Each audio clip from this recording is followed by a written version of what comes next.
All right, hello everybody. We are live, the pre-show of Keeping Karlsson, episode 399. I was about to press record, but then Brian delayed me to comment on something he needs to happen tonight. Brian, share it with the class. What do we need? What are we looking for in the next hour? It would be nice if someone could score on Alex Georgiev, if not someone's specific, like Jacob Slavin would be incredible, but like I'm not even being that picky.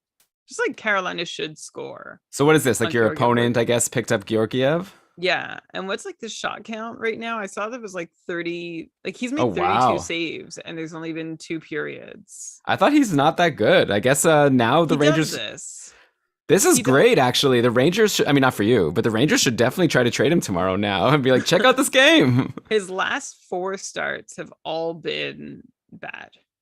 His last 4 appearances. So, he was, but this is Georgiev. Like he'll come in, he'll win you a week if you stream him for the right game, but the rest of the time he'll be generally useless.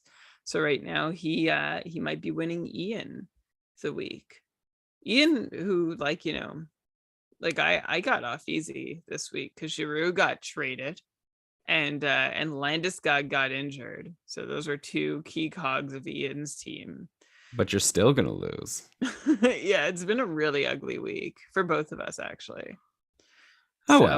Anyway, I've got 5.5 points to spare, but Georgiev win plus shutout would eat into that. Plus he's got JT Miller coming up. Ooh, that's like a guaranteed 10 couple points, pretty much. Yes, yesterday I got off the hook. JT Miller had a point. He had 1 shot and 1 hit. That's it. Oh, right, against Calgary. Yeah, so I've got Karlsson and Slavin, Eric Karlsson and Slavin, and Pionk. So I've got 3 defensemen trying to keep up with JT Miller and Alex Georgiev. All right, well, best of luck to you. Yeah. Okay, well, thanks everyone for joining us for this live show. We're gonna have a fun one. We got a lot to talk about with all the crazy trades that have happened, as Stefan said here in the chat. Thanks everyone for joining us live. Hopefully, we'll make this worth your while. So let's give her. Good to see everyone in the chat. And Michael Jonathan, it's been a while. It's really good to see you. You've got your wrench from ages ago. Oh, hey. The day Elon wrenched everyone. You were there and you're back. It's good to see you. And it's good to see everyone. Thanks for being here. Okay. Shall we, Brian? We shall. I don't even know what I'm going to say. I'm just going to riff. Hopefully it works. It's going to be a weird ramble joke about trades. But I'm looking forward to it. Okay, well, now I don't want to do it about trades. How about that? Well, what else are you going to... I got one. Did Aho score? I don't know. A strong forward-checking shift. I don't care. There's no fantasy. It's not going to help me. Some leagues count takeaways and giveaways. So it could help there. Mm-hmm. All right. I'm ready to start if you are. Oh, there she goes. Bye. All right. Yes! Welcome everybody to another episode of the Keeping Karlsson Fantasy Hockey Podcast, the longest running fantasy hockey podcast in the world, hosted by 2 guys who just learned that Nick Paul has more value than Matthew Joseph, according to the trade I just saw right before we pressed record. Learn something new every day. All right, I'm your host, Elon Dubrowski. With me to break down all of the trades from the past week and some other stuff, injuries, outjuries, hot streaks, cold streaks, all the goodness that you come to Keeping Karlsson for. It's my very good friend, the fantasy hockey robot, the IPP MVP, the poobah of prognostication himself. He's here, Brian Combe. Hey, I'm going to say, hey, but I feel like you're clipping a ton. Do you notice whether you are? Do you want to check anything? Or double check your mic? You're muted, so I can't. Okay, yeah, no, good call. You should have even interrupted me. Sometimes I'm wrong, and I don't want to get in the way of your energy. No, it was terrible clips. How does this sound? That sounds better. It's a quiet, this stupid mic. Because I have to, once I move, which is happening in a couple weeks, then I'm not going to have to move my microphone back and forth everywhere I go. Wow. I won't be shifting the gain accidentally. Well, I'm in a different mic position. So how do I sound? Hello, Elon. Hello, everybody. You sound amazing. Is that a good opening joke? Maybe I can improve on the joke now that I've started. That was nothing, right? That was useless. I didn't hear a joke. You didn't even hear it. Nick Paul and Matthew Joseph. Oh, yeah. Obviously, it wasn't too memorable. Yeah. All right. Okay, I got one. Okay. You did great. Just do it again. I'm going to do it again right now. Here we go. Okay. Yay! Yes! Welcome everybody to another episode of the Keeping Karlsson Fantasy Hockey Podcast, the longest running fantasy hockey podcast in the world, hosted by two guys, one of whom is feeling very good about his Florida Panthers bet to win the cup right now. I am your host, Elon Dubrovsky, and joining me, as usual, to talk through all of the trades from the past week, as well as some unfortunate injuries, some exciting outjuries, some hot streaks and cold streaks, all the good stuff you come to Keeping Karlsson for. It's my very good friend, the fantasy hockey robot, the Poobah of prognostication, the IPP MVP himself. He's here! It's Brian Combe! Hello, Elon. Hello, everyone. Yes, we are here for a trade deadline edition of Keeping Karlsson, which is actually not a great edition because we're doing this about 16 hours before the trade deadline actually takes place. A lot may or may not happen. A couple trades happened just before we came on air. We're going to give you the best instant reactions we can. And as we've talked about on past shows, though, the trade deadline, an exciting moment in hockey, generally not the most exciting moment in fantasy hockey. So I don't think we're about to discover or miss out on any wild implications or far-reaching implications for anything that's going to happen between now, Sunday, March 20th in the evening, and Monday afternoon of the trade deadline. But we're going to do our best to look into our crystal balls and tell you what all the player movement is going to mean for your fantasy teams. But more importantly, honestly, if you're focusing on that, you're missing the forest for the trees, because as Elon says, there is the usual raft of changes in depth charts and line combos that we need to take a look at and dig into and figure out to exploit as best we can in our championship runs. Yeah, this is getting down to it, right? It's the trade deadline, but it's also a week before a lot of people's fantasy playoffs start. So you need to get ready and make sure you don't have any riffraff on your team. So we'll do some cold streaks also at the end of the show. Some players that would be tough drops earlier in the year, but at some point you have to make the tough decisions. Yeah, but we'll get to all of that in just a second. Like Brian said, the trade deadline obviously hasn't happened yet. We're recording on Sunday night, but that's what we've got Ben and Lewis for. That's what we're paying them the big bucks, and they're going to be live on air. Well, and they're going to be recording their next show on Tuesday evening, so they'll be able to cover the remaining trades that happen on Monday, and then obviously Brian and I will give our takes on the important ones, the following Sunday. So that's the plan. Before we get into everything, let's of course mention that Keeping Karlsson is very proudly presented by DobberHockey.com. That's your place to go minute by minute as trades happen, because I love those articles that they put up there with all the trade implications. They break down the trade. They talk about which players, increase in fantasy value, which players decrease in fantasy value. It's a really great resource as trades are coming in. So definitely check it out at dobberhockey.com. But with that, Brian, let's get started. And I think we should start the show actually with a question we got from Shams, the person who helps us retweet all of the tweets from our great accounts, that now the tweets are getting aggregated at a brand new site, gamedaytweets.com, which I'm pretty proud of. Check it out. That's where you can get all those tweets split up into, for the line combinations, like split up by team, like we had that before. There's goalie starts, where you can see the goalie starts as the tweets come in, the news, it's all there, gamedaytweets.com. Anyways, Shams asked for today's show, will the trade deadline have any effect on your streams this week, or are you going to grab the guys Monday morning at the midnight turnover as per usual? So yeah, like you said, Brian, maybe there's not going to be too many fantasy implications for the actual trades that happen, but one implication is that if you could pick up a player that will turn out to have a different schedule next week than you expected because they got traded, like anyone who added Mark Giordano or maybe avoided Mark Giordano because Seattle only plays 2 times next week, well, he's on Toronto now. That's a whole other schedule, and I actually added Giordano a couple weeks ago in anticipation of the Kachuk semifinals, and I'm very happy to see that he went to Toronto, mainly because Toronto plays Monday, Tuesday, Thursday, and Saturday of that week, so I got a nice schedule bump. But yeah, Brian, I guess there's a few players that, they're still being rumored to be moved, like Marc-Andre Fleury is one of them that jumps to mind. Are you sort of like gonna hold off on any decisions you make until you see how things shake out? Also, there might be the kind of thing where a player that's available free agency that you think has no value maybe all of a sudden becomes valuable, and you'll be sad that you wasted all your moves before being able to see what the ramifications are of everything.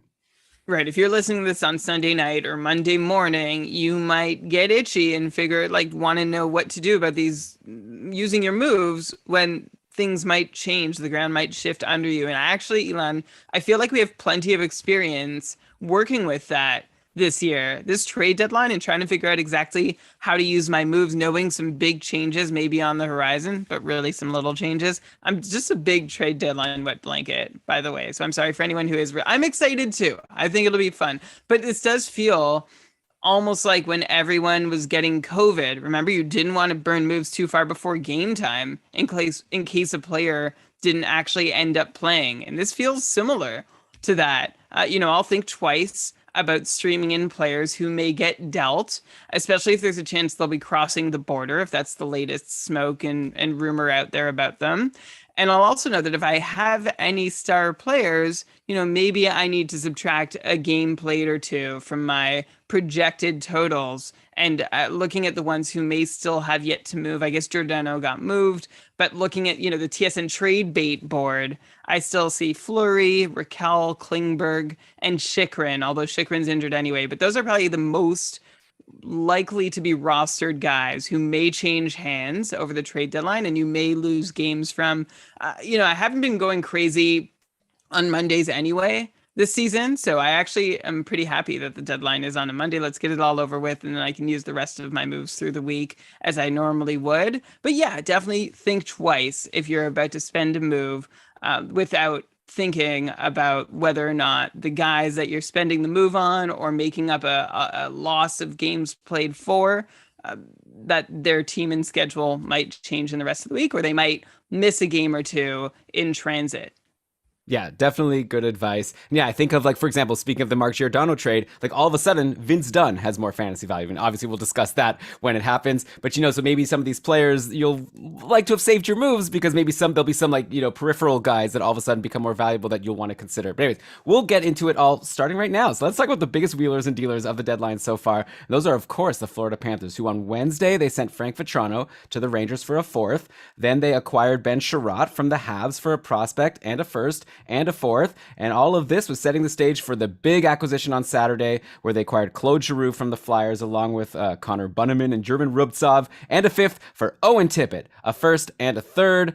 Unfortunately, the Florida Panthers also had a new huge obstacle come their way, with Aaron Ekblad getting hurt in Friday's game, and since then it's been announced that he's going to be out for the regular season. So then the Panthers, I'd imagine in response, made another move, trading for Robert Hagg from the Sabres today. So lots to unpack here, but let's start with Giroux, who started the year very strong at 12 points in his first 10 games for the Flyers, but then has really cooled off. Only 29 points in his last 47 games. Looking specifically at his final stretch with Philly, I'm counting only 2 goals and 2 assists in Giroux's final 11 games as a Flyer. So while Brian and I preached that most rental players would likely lose fantasy value if they get moved to a contender, remember the logic was like, if you have a star player on a bad team, that's like a, big fish in a small pond. All of a sudden, this player is going to go to like a good team where maybe they don't get as great deployment. Maybe there's not as many minutes to go around if you're on like a already really good team. But in Giroux's case, I kind of feel like he might be an exception because he was kind of in a bad spot and he wasn't doing much in Philly. Now he goes to Florida, where I just see a golden spot waiting for him. Like in the Florida's last game, they were riding with Barkov or Haggy and Maxim Mamin on the top line. So that seems like a good spot for Giroux to potentially slot in. We unfortunately don't have info yet on how the deployment will shake out, but if I were to guess, I would go, you get Giroux with Verhaeghe and Barkov, then you could keep the second line, Huberdeau, Bennett, Duclair, then you could have Reinhart and Lundell when he's healthy with Marchment on the third line. I mean, man, I'm licking my lips, Brian. This is a stacked forward core. But yeah, in terms of Giroux, this has got to be a potential upgrade for the patient managers who have held on to him during this recent cold stretch, right? If he has a chance to be playing with Barkov or Huberdeau. For sure. It seems unlikely that Giroux is going to fall outside the top 6. And by the way, Claude Giroux, anyone who's had him already, I feel like you've enjoyed most of what he's done this season. I mean, Giroux is not setting the world on fire, which is not what we expected, but he is having a perfectly fine season on a team that is on the wrong kind of fire. In Philadelphia, it's a tire fire over there this year. But meanwhile, Giroux, 34 years old, he's putting up a 65 point pace through the year for the third straight season. And not coincidentally, this is also the third straight year that Giroux has been playing fewer than 14 minutes a night at 5-on-5. So he's not in peak form. He's not skating as often as he's used to skating, but he's still in very good form with plenty to offer. And that top line in Florida, as you mentioned, Elon, that would make a lot of sense for Giroux. You've got Memin, who didn't work out, Marchment, Tippett, neither of them really worked there. And it's not even like you really need anyone to work on that top line. It's really just gravy, right? So wouldn't it be nice if Giroux could step in there into a spot that no one has really been productive from? And no one is actually, we're looking for production as fantasy managers. But the fact that that spot keeps cycling all season long tells me that coach also isn't thrilled with what they're seeing from the third piece on that line. So it does seem like a convenient spot for Giroux to slot in. This season, Giroux's power play production is down, but I think that's probably as much attributable to Philadelphia as it would be to Giroux himself. Like, I think this is great for him.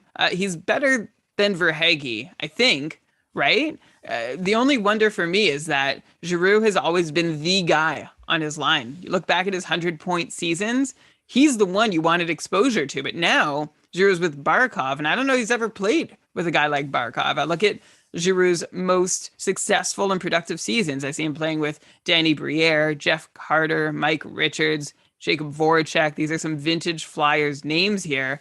And I wonder exactly how he does in this role. I'm sure he's going to do great, but it's more of a complimentary role than he's ever played in. I might even compare him, Elon, to the way that Taylor Hall has played a more complimentary role in Boston, except Taylor Hall is not on as great a line. And if Carter Verhaeghe can put up 70 points playing with Alex Barkov, I would like to think that Claude Giroux could do the same. But I did mention his power play production hasn't been that great, and I don't know that it improves in Florida because he's going to have to displace Anthony Duclair or maybe Sam Reinhart on the top power play. But nothing's wrong there, right? Oh. Oh, I can keep going about Duclair, but I know fine. You wanted to talk about him. No, it's good. Okay, I just didn't expect it. Nothing wrong. Normally, you don't ask me questions. Okay, right there, right? Well, you say your All piece right, on Duclair, and I'll say mine. Okay. Yeah, I mean the Philly power play.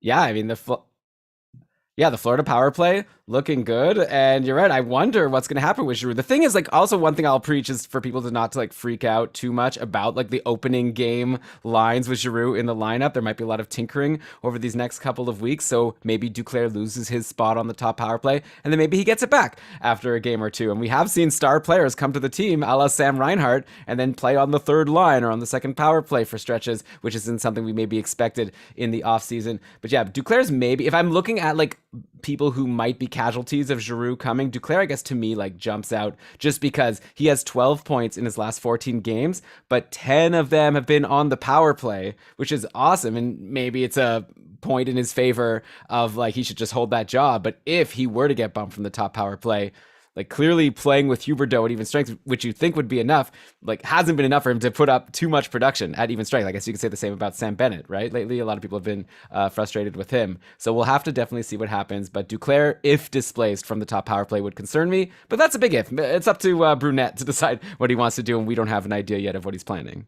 Yeah, and that top power play is not broke, so there's no reason to fix it. Like, Duclair has been showing all he can do on that top unit for a while now. It's working, so maybe it holds. Sam Reinhart also doing really well. Those are I'm throwing Reinhart in there as the other guy that I think maybe could be displaced. Or, hey, maybe with Ekblad out, which we'll get to in a minute, maybe they go 5 forwards, although I think that's the least likely scenario of all that we're considering. Look, I could see Giroux getting a look at some point early on. Elon, like you said, we're not going to read too much into any lines we see right away, but I don't know why the Panthers would break up the top unit that's flying right now, and maybe instead they use Giroux to bolster a second unit, which would be good news for Anthony Duclair.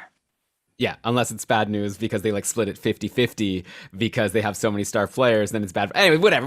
Okay, so obviously we'll talk more next Sunday once we have a little bit more info, but it's exciting. I do think it's interesting how you brought up that maybe Giroux has never been like, the more complimentary player on the line, and when you compared him to Taylor Hall there, it did kind of scare me a little bit. Like, I don't actually have Giroux in any of my leagues, but yeah, I don't want to say it's like guaranteed going to be 100% amazing, but obviously it can't get much worse than how things were going recently for Giroux, so I don't think the managers can complain. Then on D, like we both have been talking about, so Aaron Ekblad suffered a lower body injury versus Anaheim. He's going to be out for the rest of the regular season. Oh my God, such tough news for Ekblad managers who struck gold with this draft pick. Ekblad has broken out in a huge way this season. He ends the regular season with 57 points in 61 games. I guess he'll be back and help Florida go win me some money and win the Stanley Cup. But in the meantime, he's gone, right? And so for our fantasy playoffs, we look at who, unless they go 5 forwards on the power play, someone else is going to have to step up to be the quarterback. In that Friday game, Mackenzie Weegar took over on the top power play while Brandon Montour manned the second unit. Montour had already been manning the second unit the whole time. Weegar hadn't been getting any power play time before that game. So I guess you could, on one hand, assume that Weegar just holds it. That's also, he was the guy last season, if you recall when Ekblad got injured. Though, of course, there is also newly acquired Ben Sharat, who, I don't know, big question mark, right? Like, he had 6 points in his final 5 games with the Habs, and he was seeing second power play unit time there. So in recent times, he has more power play experience than Mackenzie Weegar, if you put it that way. Though obviously there's a big difference playing on the Habs versus on the Panthers. So yeah, I don't know. Anything to make of any of this and trying to predict? Like, do you think it's for sure Mackenzie Weegar and you're being silly if you think otherwise? Or do you think there's a chance that like Sharat could do something? Maybe not silly if you think otherwise. Sharat could get a look the same way that Giroux could get a look on the top unit for a shift or a period just to see what happens.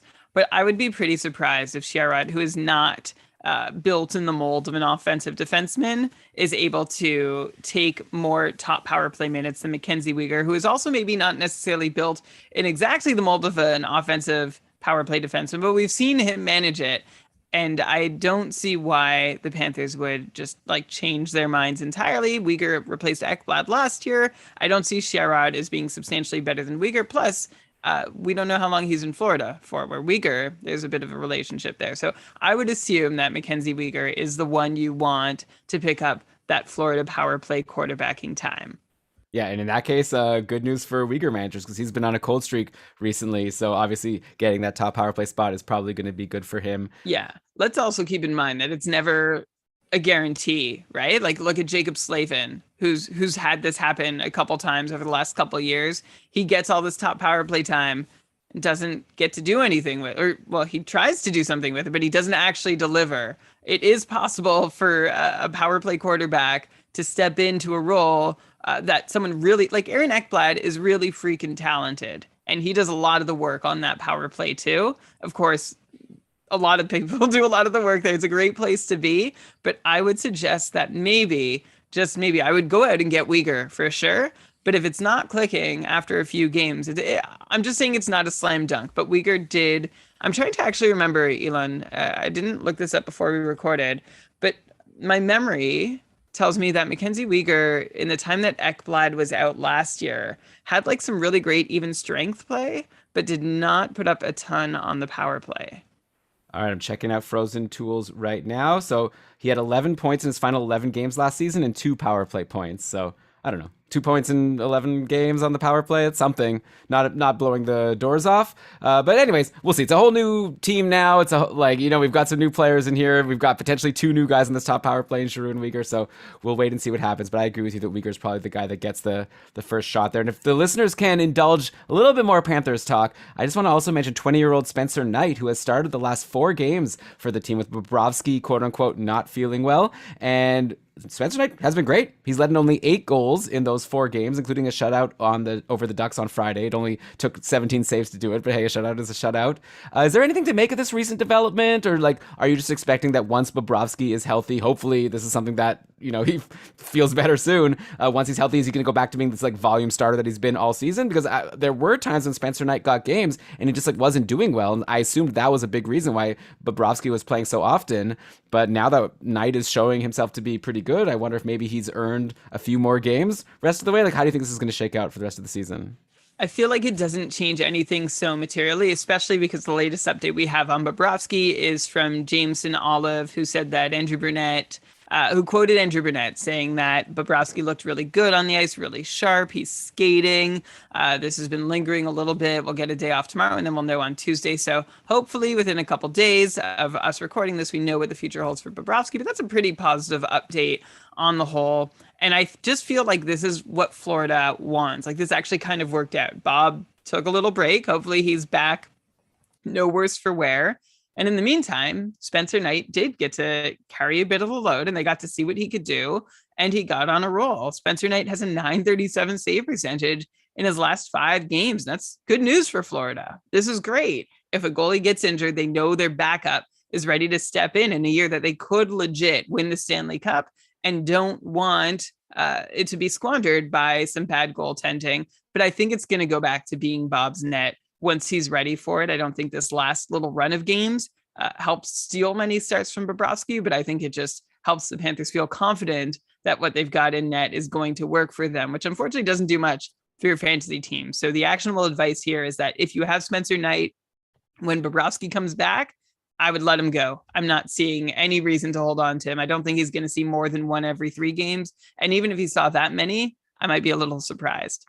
Right. Okay. I think I agree with you there. So let's move on now to the teams on the other side of these Panthers deals. Let's start in Philly, who's now down their captain, but up a high pedigree prospect in Owen Tippett, who was drafted 10th overall back in 2017, but he struggled to get significant ice time on this stacked Panthers team. And Owen Tippett apparently took some red-eye flight. He was there today for Philly in their win over the Islanders, and he played, let me see here how many minutes he played. He played 4 minutes on the power play, 14 minutes overall. Looking at the lines, we saw it was Atkinson with JVR and Brassard, and then Farabee with Konechny and Kevin Hayes, and Kevin Hayes scored both of those goals. And then Owen Tippett, I guess, was on the third line with Oscar Lindblom and Morgan Frost. But yeah, a good chunk of power play time for Tippett. It looks like they were going with 2 even power plays. I'm just looking at Frozen Tools right now, getting the lowdown here.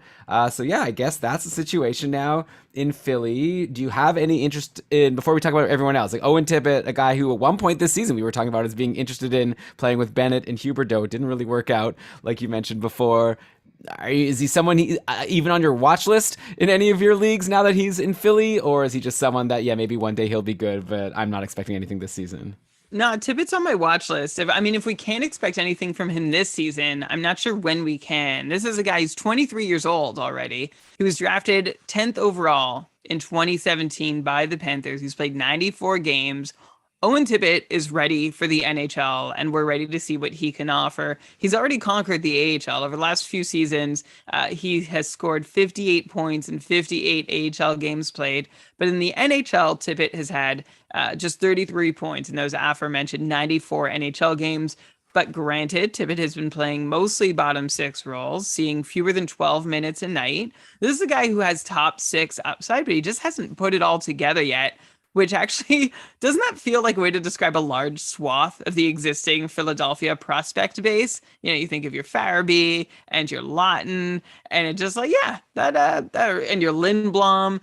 So at the end of the day, Owen Tippett ideally is a top 6er. I think it might be a little more likely at this point that he's a middle 6er, and nothing's assured at all for him. Like, this is a swing Philly's taking on a goal-scoring winger. It may or may not pan out. The good news for Owen Tippett is that if he does get to play in the top 6, Philadelphia has 2 quality centermen there. Only one right now because Sean Couturier is injured, but next season, I would like to see Tippett playing with either Couturier or Kevin Hayes as a quality centerman that can help a scoring winger find their game.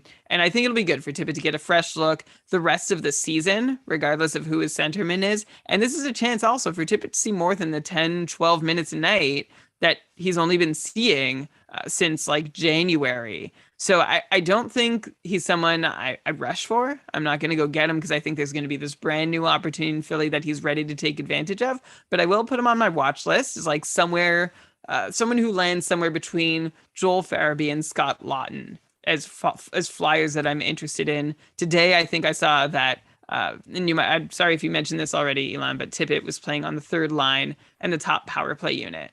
Yeah. I don't know why using it like I said. It sounds weird. Okay, then it's like, so just take it out. You could end it after Lawton. And Scott Lawton. Sorry. Yeah, definitely I would say that Joel Farabee is in much higher regard right now in Philly than Owen Tippett. I don't even think they're close, right? Farabee, another big game today. He's been playing top power play for a long stretch now. And yeah, Tippett, sure, if he got to play with one of those 2 centermen, I would like it. But we saw today that didn't happen, so I guess we'll see. They won the game today, so at least probably for the next game, they'll probably keep things how they did. But yeah, you are correct that he saw some more ice time than he's used to, so that'll be a nice thing for him. As far as the rest of this Philly team, most of them are available in most people's free agency, right? There's Cam Atkinson, who's running hot again on his line with JVR and Brassard. And like he's taken in most leagues. He has 22 shots over his last 5 games going into today. Then everyone else is probably out there for people in most leagues. You look at Atkinson's line mates, JVR and Brassard. They both had 4 points in their previous 5 games going into today's game against the Islanders. Kevin Hayes, like I mentioned, 2 goals today on his line with Konechny and Farabee. So Farabee, another couple assists today. Konechny's doing okay, 4 points in his last 6 games. And then got to imagine he got a point today. Yeah, Konechny. Oh, also also 2 assists. Oh, both goals were Kevin Hayes assisted by Konechny and Farabee. So there you go. So let's just say all these guys are available, like I'm saying, including Owen Tippett. You decide, I want a flyer. I feel like I've asked you this before, but it's always fun to get the updated answer. Atkins is not available. Everyone else is. Who would you take right now? Okay, I would probably take Travis Konechny, who's boring, but somewhat dependable, at least. Like, he's not going to blow the doors off, but it's nice. Every so often, he gets you, like, a point. And that's about as much as you could expect from any Philly forward. I'm into Farabee. I'm into Hayes. Like, I'm sort of just going down my list here. Brassard, not terribly excited about. JVR also, he likes to show up and then go cold, but they are playing with Cam Atkinson, which is a nice place to be based on the way, like you mentioned, Elon, that Atkinson has been playing lately. I just feel like any flyer is kind of a crapshoot. They can go like super hot or frozen cold. And that's why Travis Konechny, I think, has had the most level season of them all. A nice, steady but boring pace. And I will take that over the chance of getting absolutely nothing from some of these other guys. Maybe I'd put Farabee up ahead of him. Yeah, I think that's close. I think, yeah, Farabee and Konechny. But yeah, all of them are kind of interesting in this top 6. And then I think, yeah, the Tippett line sort of falls for now until something changes. And by the way, definitely no need to include Ivan Provorov in this discussion. Total snoozer. He's still rostered in like a lot of leagues, 58% of leagues on Yahoo. These are all people snoozing right now. He's got no points in his last 5 games, pacing for only 28 points on the season. He's not getting any power play time. Today was Cam York and Keith Yandel getting the power play time for the defenseman for Philly. Yeah, he gets some decent peripherals, but there's a lot of defensemen. I just added a guy named, I even forget his name. I added some guy on San Jose in my Dynasty League who gets similar peripherals. Oh, Jacob Magna. He also gets lots of hits and blocks. I think is it Jason or Jacob? It's Jacob. Jacob Magna also gets some blocks. Oh, he has a brother named Jason. Yeah. Jacob with a Y. So I mean, yeah, Provorov maybe has a little bit more offensive potential than Magna, but like clearly not much, right? A less than 30-point defenseman is not interesting. And this is like, I can't imagine any competitive league having Provorov like still rostered by a team that's trying to go for the win. So I don't know. I say let him go. I think we've already said on the show let him go, but let's like once again remind people that they should be letting Provorov go. Yeah, you should be letting Provorov go. And if you're picking somebody up, like forget Jacob Magna and maybe take a look at Cam York, who's been seeing a decent share of the Flyers power play minutes lately. He hasn't been doing much with them. He did have a power play point 3 games ago. That was before he was seeing top power play unit time. But today, he's almost 5 minutes on the power play. It looked like he might have been sharing time with Keith Yandel, but he was out, Cam York, with the unit that has Kevin Hayes and Travis Konechny. I'm trying to, like, I think the Flyers are pretty much splitting it 50-50. I also saw a take from someone I follow on Twitter and trust on the Flyers named Alexander Appleyard, who said that Travis Sanheim is somebody who he'd like to see get power play one time the rest of the season to see what his upside is, because why not, right? You're at the end of a lost season. Might as well see what you've got. So maybe Sanheim gets a look, but right now Cam York is getting a look, and he might be somebody worth adding. I'd actually add him ahead of a few of those Philly forwards to see if he can take any advantage of some new power play 1 minutes that he's getting. Yeah, we're going to talk about a few defensemen who have new top power play roles. I guess we already talked about a potential one in Philly, so add Cam York to the list. Maybe at the end we could do a ranking. But okay, so that is Philly. Let's go to another team that the Panthers traded with in the Rangers. Talk about Frank Vetrano, who's in a pretty sweet spot right now, playing with Strome and Panarin on the second line. Through 2 games, this line hasn't been able to score versus Tampa or the Islanders, but the Rangers did play today, and it looks like their game just ended. Brian, I'm sorry to say, because I know your opponent picked up Georgiev, but he got the shutout. So 2-0 final, Rangers over Carolina. And I see that Vetrano scored a goal. It's an empty netter, but hey, they count the same for fantasy. So he's finally on the board as a New York Ranger. He also had 5 shots versus Tampa on Saturday. Let's see what Vetrano did today. It's fun to do these checks like mid-show. 2 shots. So or 1 shot. Oh, come on, Frank. Okay, Vetrano's always been the kind of player that I've been interested in Florida just because he was kind of a high volume shooter for like the types of people that are available in free agency. But that said, like even on this line on the Rangers, it's hard to imagine him getting too big of a run. Like it was like Dryden Hunt there before, and he wasn't doing anything. Like I guess like I just asked you before if someone like Owen Tippett is on your watch list. Is like Frank Vetrano like in the same kind of level as Tippett, or do you actually have interest in trying him out on your team because he's playing with Panarin? I have a little more interest in trying out Frank Vetrano. He had 5 shots in 16 minutes in his second game with the Rangers. It's a bummer he didn't keep that up in the most recent game. But Vetrano has not been somebody who has consistently produced. He's been someone who's consistently taken shots over the last few years, which is what has made him kind of like a popular name in streaming circles. He's a guy who somehow manages 2.5 shots per game, but only a 40-point pace. That's been Frank Vetrano's MO for the last few years. And that makes him a decent streamer, but not someone I'd be working to clear roster space for. Like Elon, you're like, but he's playing with Panarin and Strome. But we've yet to see a third wheel produce with Panarin and Strome this year. We've seen Dryden Hunt, who got a look and our attention very briefly, but wasn't able to keep it up. Capo Caco, who, Elon, you were willing into a breakout from that position, but he wasn't able to do it. Both Kako and Hunt have been more or less silent, which to me makes Vetrano no sure thing to add because of his exposure to Panarin and Strome. But if you need a couple shots in a night, maybe he's helpful. And there is, of course, more of a chance that he'll produce with those guys than if he's playing somewhere in the bottom 6. So there's that. But he's not somebody who I'm feeling extremely excited to go out and get. I know it's hard for me to feel extremely excited about going out to get anyone. But yeah, I am just going to remind everybody that Dryden Hunt and Capo Caco have failed to do anything from the same spot that Frank Vetrano now inhabits. It's nice that he picked up an empty netter tonight. That's great. But I just don't know that he's going to be a slam dunk. Who is when you're streaming? But if you want a couple shots, then you could definitely do worse. Yeah, and hey, maybe we will. I'm gonna try my best, Brian. I'm gonna keep throwing players at you for the next hour and a half. Maybe we will hit a player that you say is a slam dunk. Yeah, it's all relative though, right? Like I like it's good for you to compare these guys. Of the streamers available, Vetrano is in a nice new situation. I'm trying to be more positive because you could bring up all these guys. I'm no, not him, not him, not him. But then I'm just not adding anybody. So yeah, Vetrano, I would absolutely consider adding. You asked me him versus Tippett. I mean, I like Tippett on the top power play, and I like that he might be unleashed a little. I'd probably want to see another game from each guy, but if I needed to add somebody right now, I think I'd take the swing on Tippett. I'm not interested in either of them, to be honest. I'll take one of these Philly guys. Okay, me neither, but I was forcing myself to be. Okay, so let's keep going. Let's see if we can find anyone better. All right, let's go to the Leafs. They had a very busy day today. I prepared this whole show and didn't write anything about the Leafs, and then all of a sudden now I've written the whole big thing. So let's start with the fact that they put Petr Murasik on waivers. Who would have called this a couple of months ago? But he's been just so brutal lately. He's now down to an .884 save percentage on the season. He still has 2 years left at $3.8 million per year after this one. So I don't expect anyone to take him, but they'll still clear the cap space.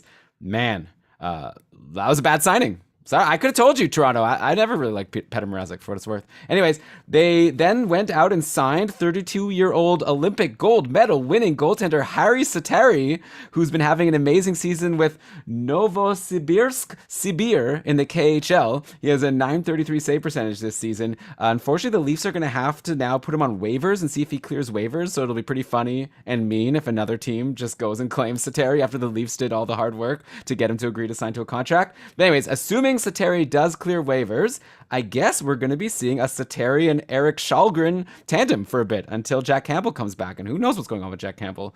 Hopefully he will come back at some point. But in the meantime, Kallgren had 2 great starts this past week, but then got blown up for 5 goals against versus Nashville on Saturday.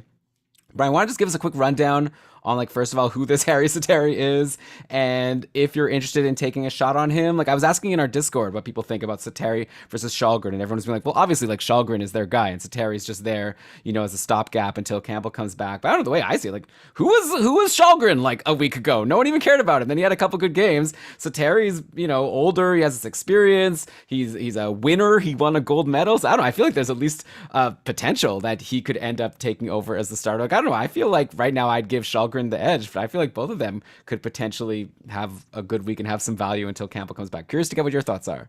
We're all watching to see first if Harry Sateri clears waivers, right? Because the Leafs have to pass him through waivers. They signed him to a 1-year deal, and the rest of the NHL can throw a wrench in the Leafs' plans. Of course, Sateri and his agent might not be too happy with a team that does that. So we'll see. I remember the Leafs, passing Spezza through waivers and everyone respecting it. So we'll see, because Spezza had said he wasn't going to play anywhere else. We'll see what happens by this time, in about 24 hours from now. But let's assume that Sateri does play in Toronto. Well, who is this guy to start with? Fourth round pick, 106th overall from 2008. Sateri was drafted by San Jose nearly 15 years ago. He's now 32 years old, as you mentioned, Elon. He played 4 years in Worcester of the AHL and had meh results as a minor league goalie in the San Jose system. He cycled through a couple other teams. He was part of the Florida organization and the Detroit organization briefly. Didn't do anything there. But in the KHL, Sateri has been a 920 goalie or higher across 6 KHL seasons with 2 different clubs. For what it's worth, being above a 920 in the KHL doesn't always mean incredible things are going to come when you play in North America. For example, Sateri's backup has actually outperformed him as a 931 save percentage in fewer games played, though Sateri outperformed this same backup the year before and has clearly earned the starter's role there. But all this to say, we went gaga for Igor Shesterkin's KHL numbers, but we went gaga for all of Igor Shesterkin's career and the prospect reports and all the scouting we've seen. Sateri doesn't have that behind him. Like you said, Elon, he does have a gold medal around his neck and has played well in international play. Auntie, one of our patrons over in our Discord server, said that, he's always looked good, Sateri, in international play, but Finland plays a tight defensive game in front of him, so it's hard to really judge how much of Sateri's success internationally has been Sateri or the system that the team in front of him is playing. It's a gamble, and why not at this point? The Leafs have nothing to lose. I feel like any team that took Mrázek off their hands for free at this point, and they're basically giving Toronto a mulligan. It's like, hey, you signed a goalie, it didn't work out, you committed to him for a couple of years. Why don't we just finish that contract for you so you can try again? So they'll be doing the Leafs a favor, and I feel like the league, no one around the league is about to do that unless they're really desperate for Petr Mrázek, which I also don't see being the case. Yeah, it's not happening. Yeah, I mean, I think Mrázek is better than he's looked lately. I think once you get behind the 8 ball, especially in Toronto, it's hard to find your feet, especially for a team that you've never been able to get comfortable with. Like from what we've seen from Mrázek, he's not the greatest NHL goalie, but he is, I think, a slightly below average NHL starter. So we'll see if another team takes a shot on him. But my guess is no. My guess is that Sateri passes clearly through waivers too and joins the Leafs. I assume Campbell's going to be okay, and the Leafs are just trying to bolster their goalie ranks. It is funny to think, though, that they think Sateri is going to be more useful to them than Petr Mrázek. So we'll see how this all shakes out. If I had a prediction, it would be that Sateri is not, some kind of godsend in the crease for Toronto, but stranger things have happened. We've seen Eric Shalgren do really well, and if anything, this is just gonna be something that's really fun to watch play out. I'm in it for the entertainment, and yeah, I'm gonna stream in Harry Sateri for his first Toronto start if it could help my week. Why not?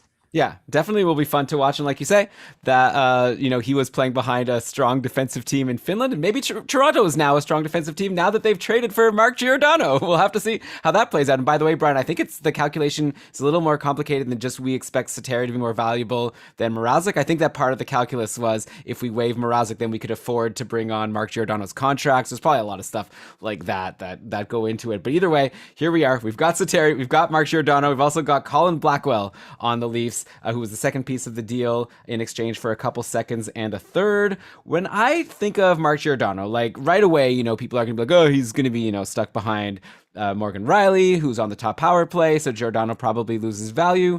But if you think about it, like Mark Giordano hasn't been getting that many points on Seattle on that top power play. And I think in terms of like a ceiling, I think of Jake Muzzin just last season on the Leafs, who paced for 42 points with solid hits, blocks, numbers. Like in most of my leagues last year, Jake Muzzin was rostered and was like a valuable depth defenseman in fantasy. So I think that's kind of like the upside we're seeing from Giordano. If he can put up a 40-ish point pace, that'd be better than what he's doing in Seattle, and I feel like that could be doable on this like really strong offensive team. So I'm not saying that Giordano is going to explode. I don't think he has any chance of taking over from Morgan Rielly for the top power play, but he is someone that I think is probably more valuable. I'm curious to get your take. Like, even though his role is diminished, I think he probably has more value now on Toronto than he did in Seattle, just because Toronto scores more goals. And also, like I said, Toronto does have that sweet, sweet playoff schedule for, like, depending on your format. But in the Cupful, all 3 weeks, the Leafs play 3 times: the quarterfinals, the semis, and the finals. So if Giordano is in your free agency, you need D, and your playoffs are the same as the Keeping Karlsson Ultimate Patron Fantasy League, then I think he's someone that I would grab right now. Me too. I like your Jake Muzzin comparable, and I went to check out their minutes. And yeah, Giordano's been playing 21 and a half minutes on the left side in Seattle, and Muzzin was playing 21 minutes on the left side in Toronto. So it seems like it could be a minute for minute match, and that the Leafs might be looking for a similar contribution from Giordano.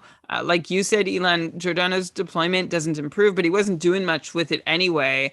And he is moving from a team that ranks 29th in team expected goals for per 60 minutes to the team ranked 3rd in 5-on-5 expected goals for per 60 minutes, which bodes well for Giordano. He's going to be on the ice for more goals, might be more chances for him to get points. And while he loses top power play billing, I'm not that concerned that he's going to go completely silent. And hey, this is another good opportunity for him to continue putting up some decent hit and block numbers. So I like your thinking, Elon, that if Giordano was dropped because he just wasn't worth it, maybe he's still on the fringe of being worth it or not, but you might want to give him another go and see if he's rejuvenated and working a little harder to put up peripherals and gets in on a couple more goals than he would have in Seattle. Yeah, I'm kind of in a good situation in the Keeping Karlsson Ultimate Patron Fantasy League. I was bragging on our Patron cast on Wednesday that I've clinched a bye, right? So I get to kind of think ahead. And so I've got Giordano actually stashed in my IR because he became IR plus eligible when he was sat for that last Seattle game. And I added Colton Parayko recently, who also plays a really good schedule in the playoffs. So my plan right now is to just sit back and watch these next couple of weeks, see if Giordano is good. If yes, maybe I'm going to end up dropping Parayko and activating Giordano. Maybe I'll keep both. I don't know. It's nice. He's someone that I definitely want to watch and see. So obviously people don't have that opportunity now. He no longer is IR plus eligible, but I would give him a run if you have room in your lineup and you could use a D. Also on the Leafs, Andre Kasha is injured again, so that's nothing new. But they did just acquire this Colin Blackwell, so who knows? Most likely he's just going to be a welcome addition to the bottom 6, but there's been a bunch of people who have been taking shots at Tavares and Nylander, just like we talked about on Florida, people taking turns playing with Barkov and Verhaeghe. We've seen a lot of names. Why not give Colin Blackwell a try? I think it's possible. Hey, he's actually been on a nice run lately, 7 points in his last 8 games with the Kraken. So I don't even really need to ask you. Obviously we'll just have to wait and see the deployment, but Blackwell, I feel like is a name that could potentially get in the top 6. And then even then, I still wouldn't be tripping over myself to add him or anything. But he could be an interest because just like we said about Giordano, he's playing on a team that scores more goals. Maybe he gets in on some of them. We've seen some big games from Mikheyev and players like that. Kerfoot, not Kerfoot. What's his name? What's that guy that's in the bottom Bunting? 6? No, is it Kerfoot? Kasha. No, the center. Oh my God, I Spezza? suck. Am I going to name all of Toronto without knowing which one you're referring to? 1 sec. Oh, it is Kerfoot. Ugh, I'm an idiot. Yeah. Sorry. My bad. Okay. Mikheyev, Kerfoot. We've seen a lot of bottom 6ers on Toronto have big games, so it's definitely possible that Blackwell can do it, but I'm not getting too excited about it. Exactly. That's my takeaway too. Colin Blackwell, for anyone who thinks he sounds familiar, we did talk about him last season when he was playing with, believe it or not, Ryan Strome and Artemi Panarin. I remember he actually did some good work for my rosters when I brought him in for one particular stream. The other times I tried to make it work, not so much. And that was in the top 6, where in Toronto, we expect him to be in the bottom 6. So it's a little bit of a bummer because he was on a nice little run in Seattle and I wanted to see where it would go. I think the guy has at least mid 6 skill. Maybe top 6 upside. I think that's probably a stretch at this point of his career based on what we've seen so far. But bottom line is Colin Blackwell, not someone you should be interested in. Take the swing on Owen Tippett instead. Yeah, and then we brought up a couple potential new top power play defensemen and Cam York, maybe Mackenzie Weegar. So add to the list Vince Dunn, because now that Giordano is gone from Seattle, now all of a sudden Vince Dunn is, I think, the guaranteed uncontested top power play quarterback for the Seattle Kraken for the rest of the season, maybe even beyond. He's actually on a nice run, 5 assists in his last 4 games.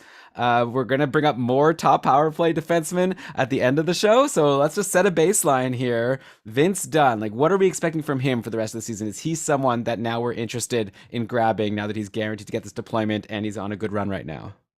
It's really hard to say. We've talked about Vince Dunn. It's hard to say. I should qualify it, because Vince Dunn has been in this position many times before with St. Louis and has not delivered, but occasionally he does. So should you be going to rush to add Vince Dunn?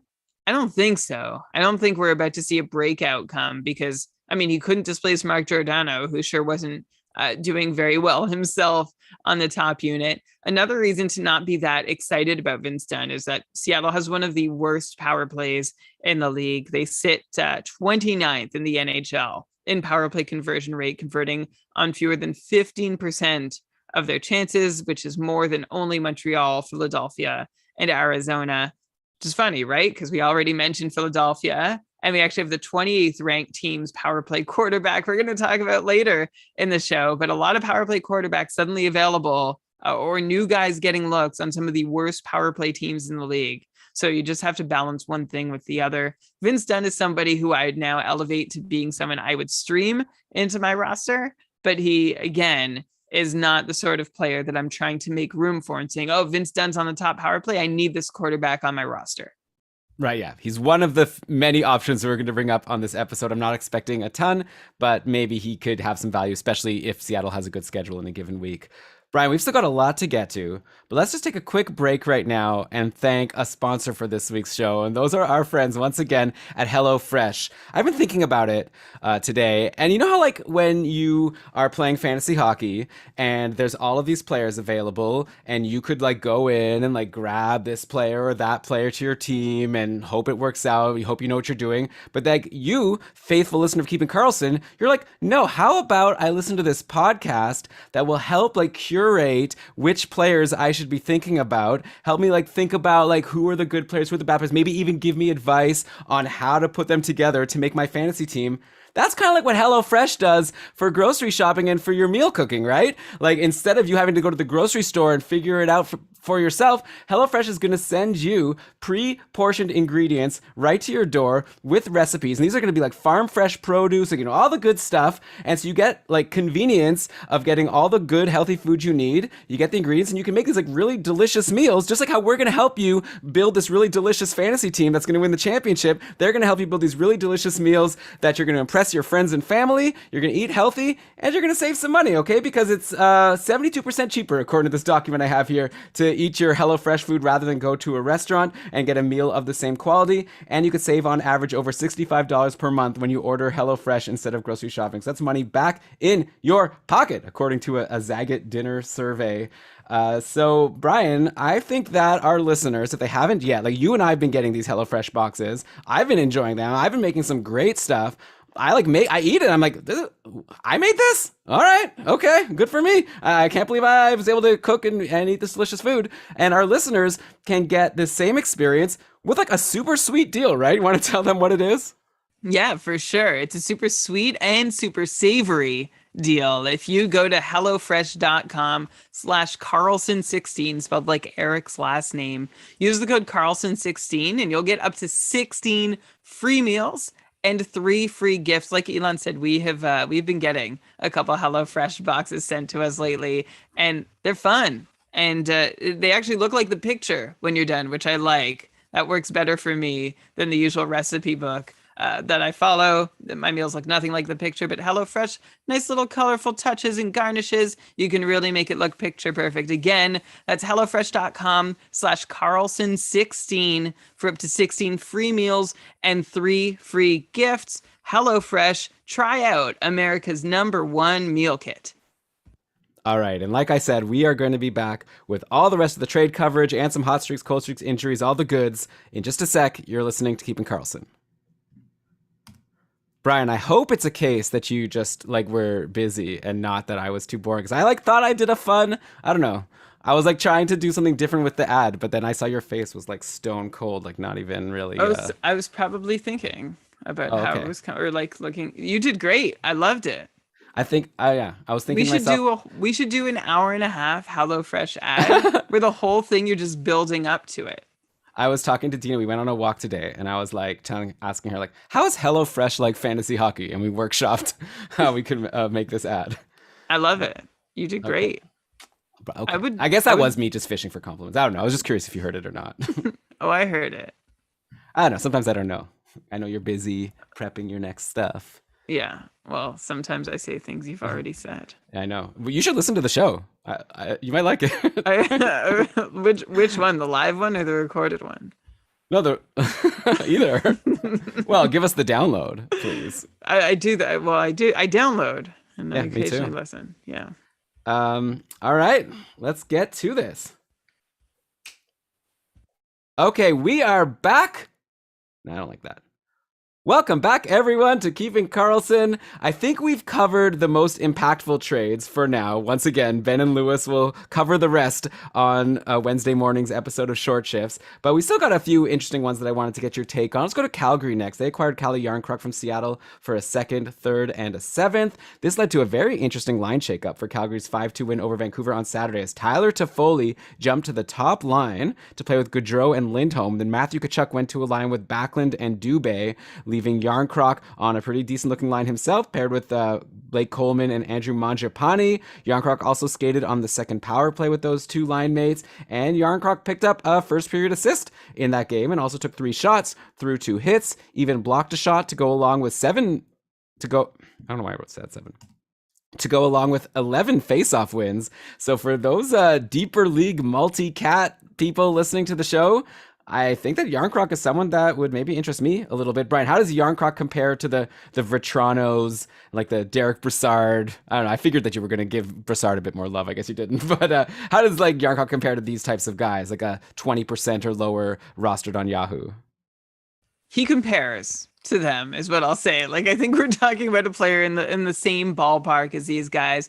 Jarnkrok isn't much of a shooter, but the line on him is always said he has some talent and upside that we'd love to see unleashed. The problem with Calle Jarnkrok is that upside is, I think, like, at what point do you stop saying a player has upside? Because Jarnkrok is now age 30 and he's stepping into a mid-sixth role again.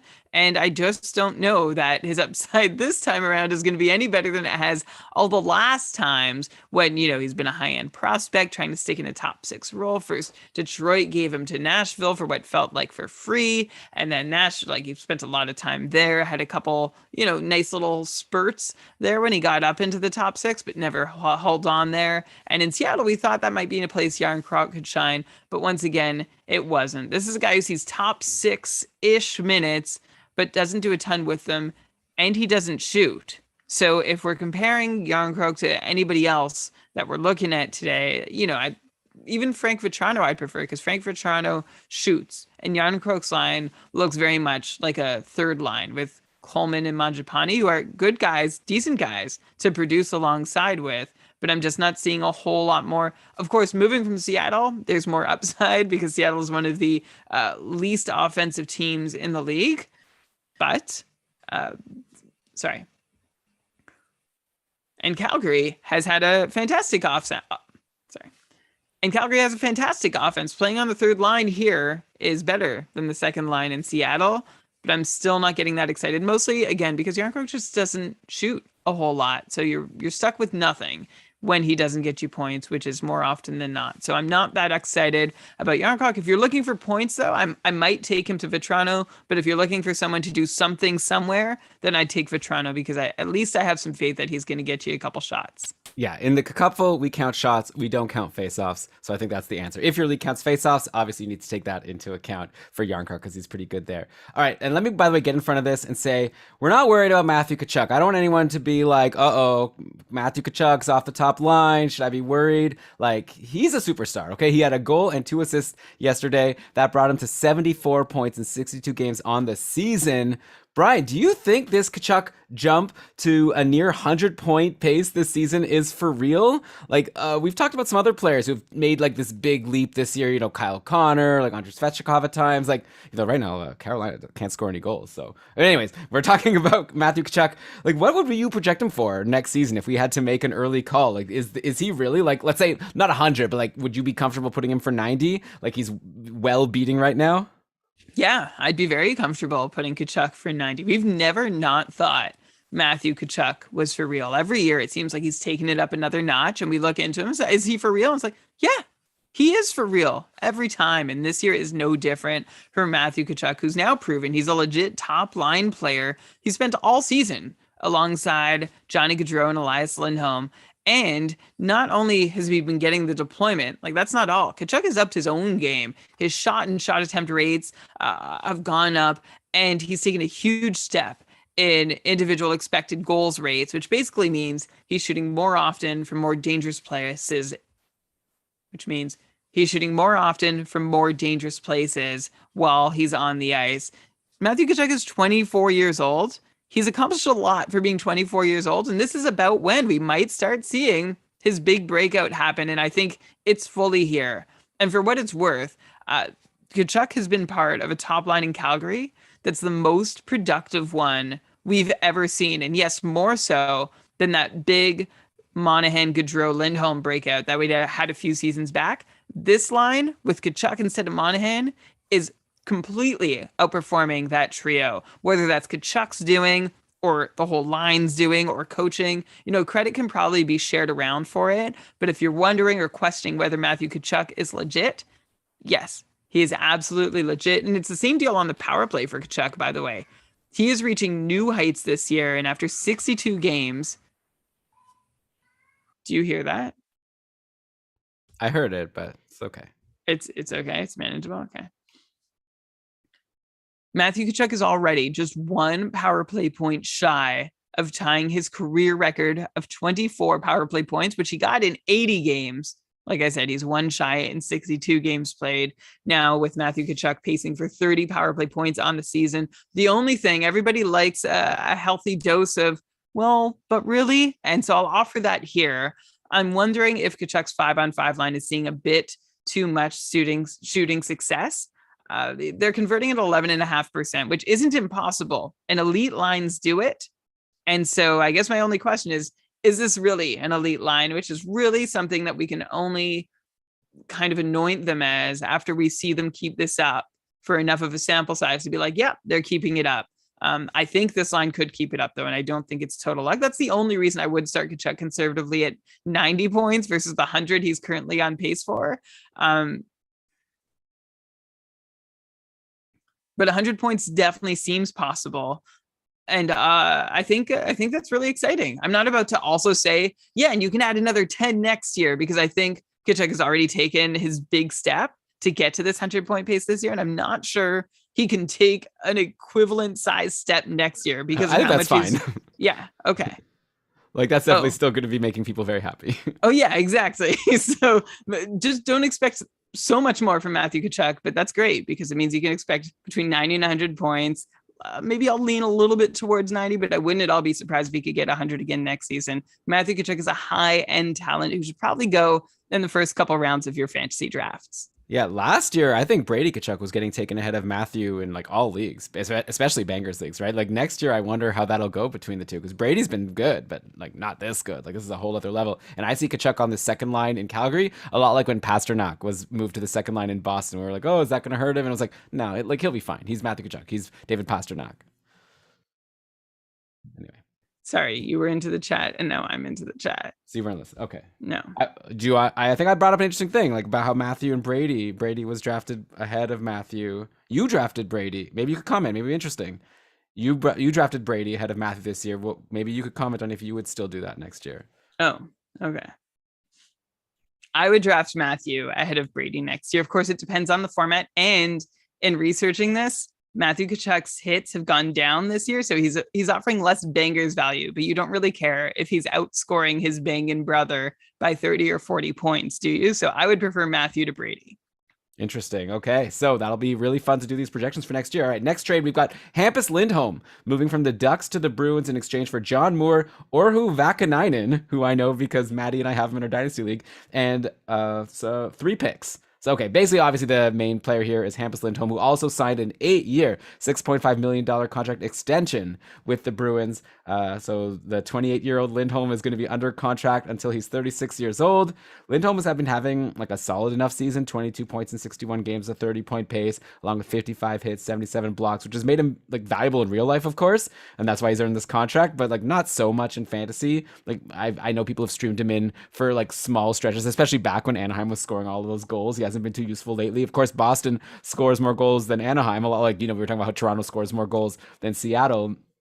Do you see Hampus Lindholm being worth grabbing? Like, I know a lot of people have it. It's like when anyone gets traded. I feel like at the deadline, you see their percent rostered like jumping up on Yahoo, and like you see at the top of the list of the most added players. Like, I'm not too optimistic about Lindholm being worth grabbing, but I'm curious to know if you see things going any differently, because definitely Boston is a more offensive team than Anaheim.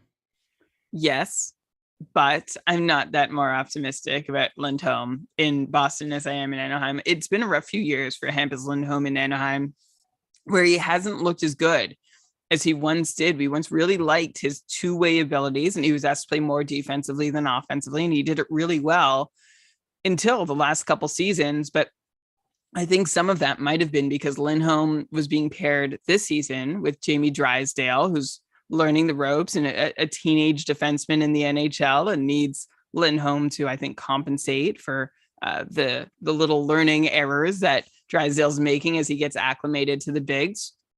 And before that, Hampus Lindholm was partnered with Kevin Shattenkirk, who is not a really steady defensive partner, never has been. So with Drysdale and Shattenkirk having been Lindholm's most common defensive partners the last couple of years, I think that is what might have impacted Lindholm's effectiveness. In his years paired with Josh Manson, Lindholm looked much more like a legit top pairing option. And I think he could possibly get back there in Boston with a steady, solid partner. All that said, this is just analysis of Lindholm, the defensive player, which has pretty much no fantasy impact on you. And I don't expect his fantasy impact to change, really. I'm not expecting much more from Lindholm in Boston offensively than I would have been in Anaheim. Yeah, I think the big impact here is probably poor John Gibson. Just goes from like having meager fantasy value, which has already been shrinking, to maybe even less now that they lose one of their top defensive defensemen. So good luck to my fellow Gibson managers out there. One guy who I definitely don't expect to be affected is Charlie McAvoy, who's on a really nice run lately. 1 goal and 4 assists in his last 5 games, going into Boston's game today. I guess I can go and update that now. Who did Boston play? Oh, did Boston play today? I don't think so. Why did I write that? Oh, stupid. My apologies. Okay. Who's on a nice run of 1 goal and 4 assists in his last 5 games, where he's been having some big shot on goal games to boot as well. So got to imagine, Lindholm's going to be a complimentary guy. There's no chance he's usurping McAvoy on the top power play. Unfortunately, the news isn't all great for the Bruins. Patrice Bergeron has missed the last few games due to the reemergence of a previous arm injury. I saw that he's day-to-day and might come back next week, but this is obviously concerning. In his absence, like Jack Studnicka came up to the team. He jumped to the top line with Marchand and DeBrusk on Friday versus Winnipeg. He actually assisted on a second period Marchand goal, but now he's injured after blocking a shot. So we'll have to see what the Bruins lines will look like in their next game. Regardless, though, of who's playing with Marchand and DeBrusk at even strength, I think it's a time that we need to talk about Charlie Coyle, who, has been on the third line, but he's been playing on the top power play. He picked up 3 assists on Friday versus Winnipeg, and Coyle now has 9 points in his last 6 games. So, Brian, like, regardless of, again, like who we find out is going to be playing on the top line if Bergeron's still out, and even, let's say, regardless of Jake DeBrusk, who had that moment of being really appealing, but now has gone back to being Jake DeBrusk, only 1 assist over his last 5 games, I feel like Charlie Coyle is the clear, probably available Boston Bruins player that people should be jumping on while he's on this top power play, because he's just been crushing it lately. For sure. And Charlie Coyle follows in the vein of Craig Smith and Eric Holla and Jake DeBrusk, who we've taken to. Remember when you were excited about Jake DeBrusk? And he's a must-add. He's got great deployment. I was like, remember Smith and Holla? Now DeBrusk is basically in that list with them as somebody who got good deployment, got hot and cooled down, and I expect things to look pretty similarly for Charlie Coyle. It's his turn now to do this.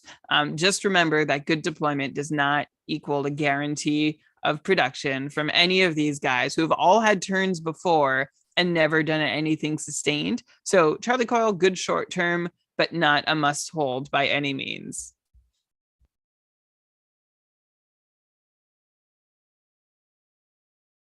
My bad. Sorry. Okay. Agreed. Not a must hold, but good for now. Who are you? I'm not seeing anything in the chat. I know that was a separate chat.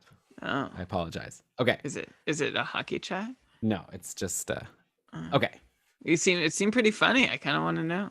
No, it wasn't funny. It wasn't Like funny. you're having a good time. No, I'm having a terrible time. No, I'm just kidding. Okay. No more edits for the rest of the show. Next. Yep, agreed. Good take, Brian, as per usual. Next, let's go to Tampa Bay, where the Lightning acquired Brandon Hegel and a couple of fourths. Oh. Brandon Hegel and a couple of fourths for 2 firsts, Boris Kachuk and Taylor Radish. So that's a huge haul for Chicago to get for Hegel, who, to be fair, had been having a fantastic sophomore season. 22 goals, 37 points in 55 games. John Newhold was dropping a funny take in the chat on Discord that maybe Tampa will still end up drafting better players with those fourths versus Chicago with those firsts, just because of how we've seen their scouting do recently. But yeah, in Saturday's game versus the Rangers, now as a member of the Tampa Bay Lightning, Hegel slotted in on the third line with Ross Colton and Matthew Joseph, which I think kind of says everything we need to know about what this means for Hegel's fantasy value for the rest of the season.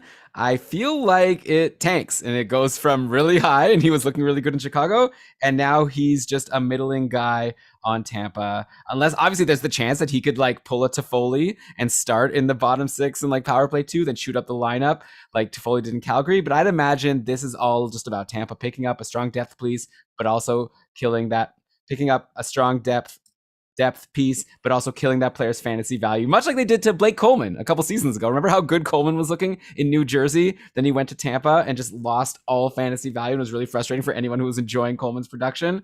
And by the way, speaking of Hegel, breaking news that I just told you that he had been playing with Matthew Joseph.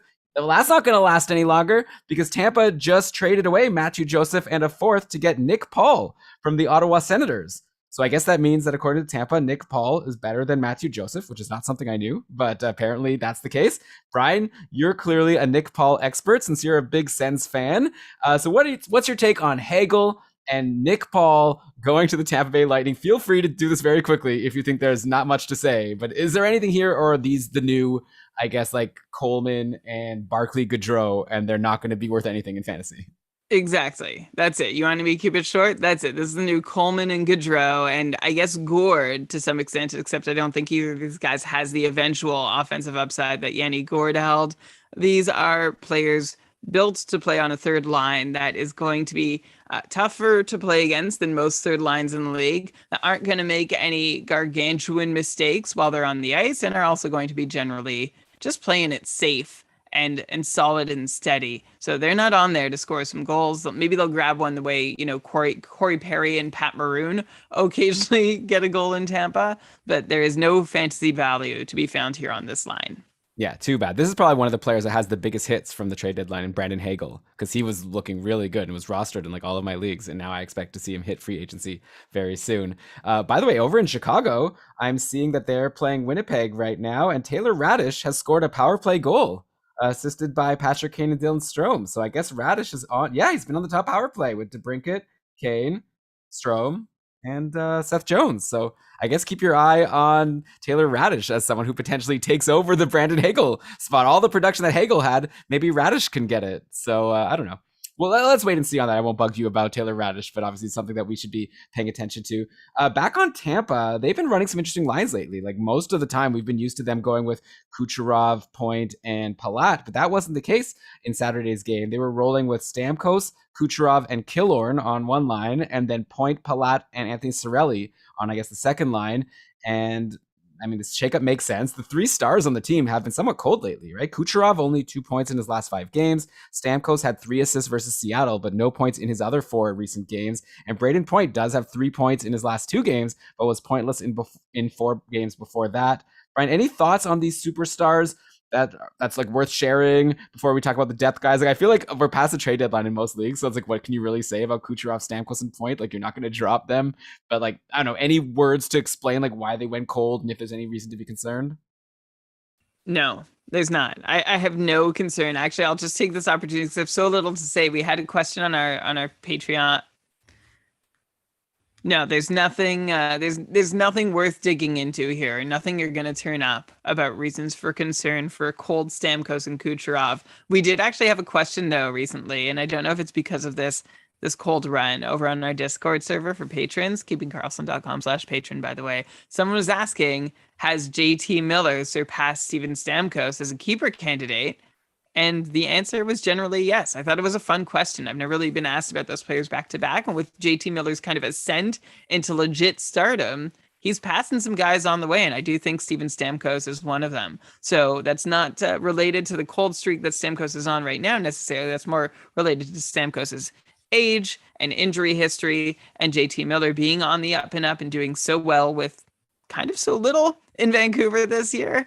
But that was just an excuse for me to bring up that question. Elon, do you agree? JT Miller over Steven Stamkos as a keeper? Yeah, we talked about Miller last episode. I made the analogy that I think he's looking like a Brad Marchand career trajectory with this explosion this year. Maybe Stamkos is like a safer pick for next year. Like, if one of them is going to fall off, I think it's more likely to be Miller, but I also think at this point Miller probably has the higher upside and for longer. So if you're thinking more than just next year, but a few years down the road, then yeah, Stamkos is definitely more likely to fall off, maybe just due to like having another injury or something like that. But okay, back to Tampa quickly. I did want to talk about the 3 other top Sixers that are not the superstars that maybe you do have to start making some decisions about. Like, Andre Palat has only 1 assist in his last 9 games. Now, like I said, he's been split from Kucherov and, you know, also from Stamkos, like as he played with sometime last year. Like Palat's had some success over these past couple of seasons. He's been really good at times. I'd imagine all of this success has come playing either with Kucherov or Stamkos. You can correct me if I'm wrong, but I feel like now that he's playing on a line with Point and Cirelli, and he's got only 1 assist in his last 9 games, and he's off the top power play. Just like, I'm not seeing a reason to hold on to Andre Palat unless you're in a super deep league. Do you think he's the kind of guy that if you drop because he's cold, you'll end up regretting it? Or do you think he's like fine to let go and not worry about? I think it's definitely fine to let go of Andre Palat. You're making me like, this is a, don't make me tap the sign kind of moment for Palat. It's all I've said about him for the last 2 years. Even with primo deploymento, Andre Palat is a 55 point guy unless he's on the top power play, where he hasn't even really had a sniff of for the last 20 games or so.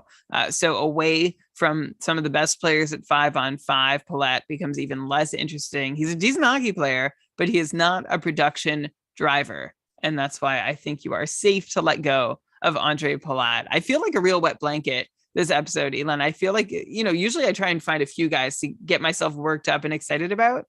There just isn't that right now. Let's keep trying.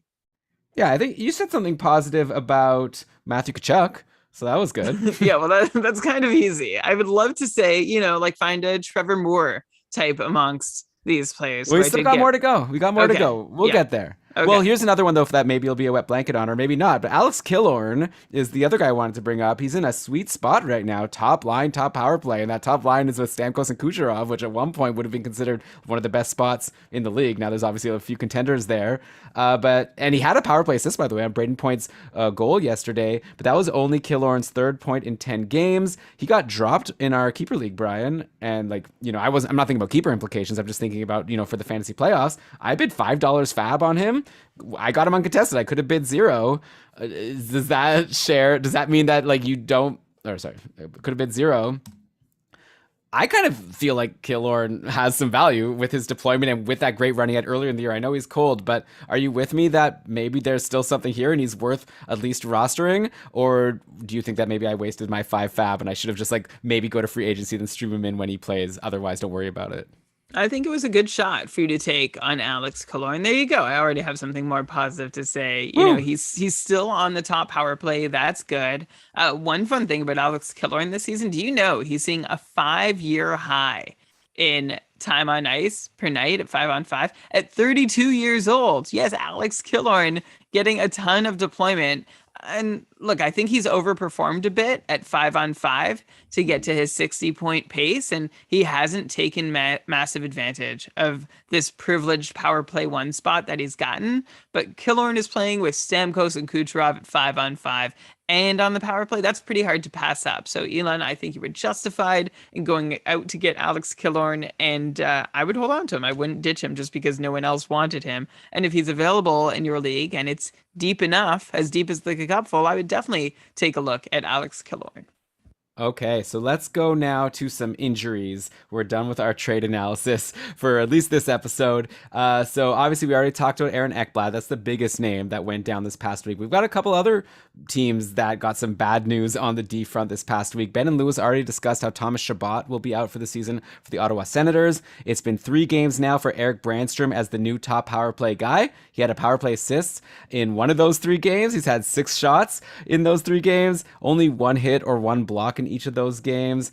So unfortunately, like, the increase in ice time hasn't led to more peripherals, as what sometimes happens with some defensemen, I guess not with Branstrom. Of course, we're potentially in line for some more offense coming to Ottawa. Drake Batherson is potentially slated to return later this week. So Brian, now that we're going to go back to comparing players to our Cam Yorks and our, I don't know, who were we talking about before? Vince Dunn, like, new top power play defensemen. So add Branstrom now to the list. Are you excited about him? And do you think he's worth grabbing in leagues now that he's going to be the top power play defenseman? Like, is there any chance that he can come close to what Chabot was doing, which isn't like amazing, but definitely, worth having on your team?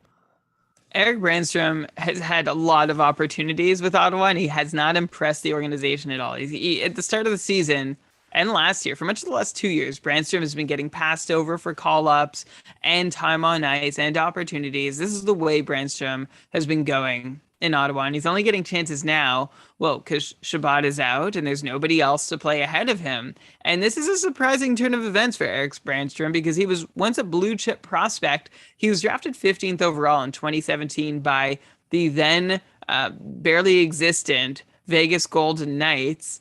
They actually drafted Branstrom with the Islanders' first-round pick, which the Islanders traded to Vegas to be able to get,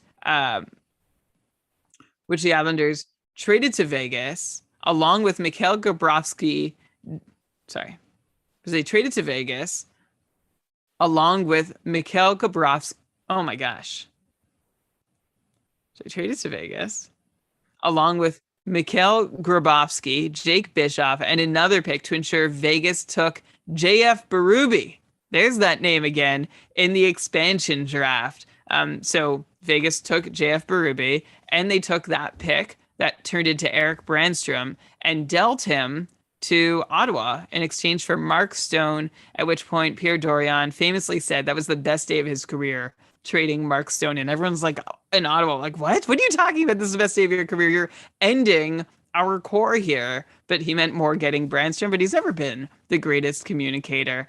But unfortunately, since Dorion was so excited about acquiring Branstrom on that day, there's been a lot of bad days for Eric Branstrom in the organization since then. The upshot here, as was mentioned by you, Elon, about Batherson returning, and in a chat we had on our Discord server about where Branstrom goes from here, is that his opportunities to date this year happened largely while Josh Norris and Drake Batherson were on the shelf. And as we detailed on the show, even Brady Kachuk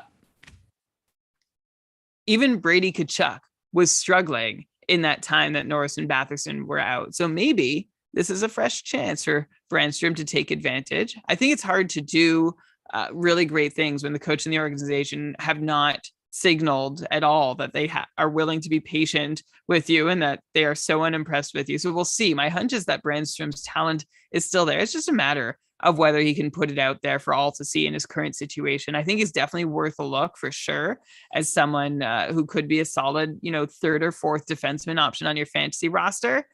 Keep in mind, though, the Sens also just traded for Travis Hamonic. So who knows? Maybe he'll get top power play time, because that would make about as much sense as the Sens trading for Travis Hamonic. But I really don't think that's going to happen. I think Branstrom is going to get a shot to show where this pedigree came from for him coming up as an offensive defenseman on the rise. And I would prefer him to Cam York and I'd prefer him to Vince Dunn as a defenseman that I could plop onto my fantasy team and hope he delivers.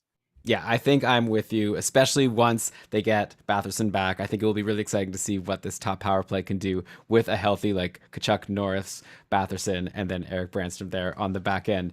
And then in LA, we already talked about this last week, but the news on Drew Doughty is even worse now. The latest from Darren Dreger is that Doughty's injury is more significant than originally thought, and now it's likely he's going to be out a while. And when you say a while at this point of the season, that might be just be the rest of the season, right? So let's check back in on the Kings. Last week we looked at Sean Durzi and Jordan Spence. We were talking about who will maybe get the top power play job, if there's any value there. Seems like we've got our answer. It's Sean Durzi, who's held the job over the last 4-ish games, is looking like a pretty decent option for fantasy right now. He has 3 assists over these last 4 games, 2 of them on the power play. He's also taken 9 shots, 8 hits, 7 blocks in these last 4 games. So Brian, I guess let's just keep comparing. You've said Branstrom is at the top of the list for you. Does top power play in LA Sean Durzi, who gets a few more peripherals, are the peripherals enough to put him over your hometown top power play quarterback, Eric Branstrom?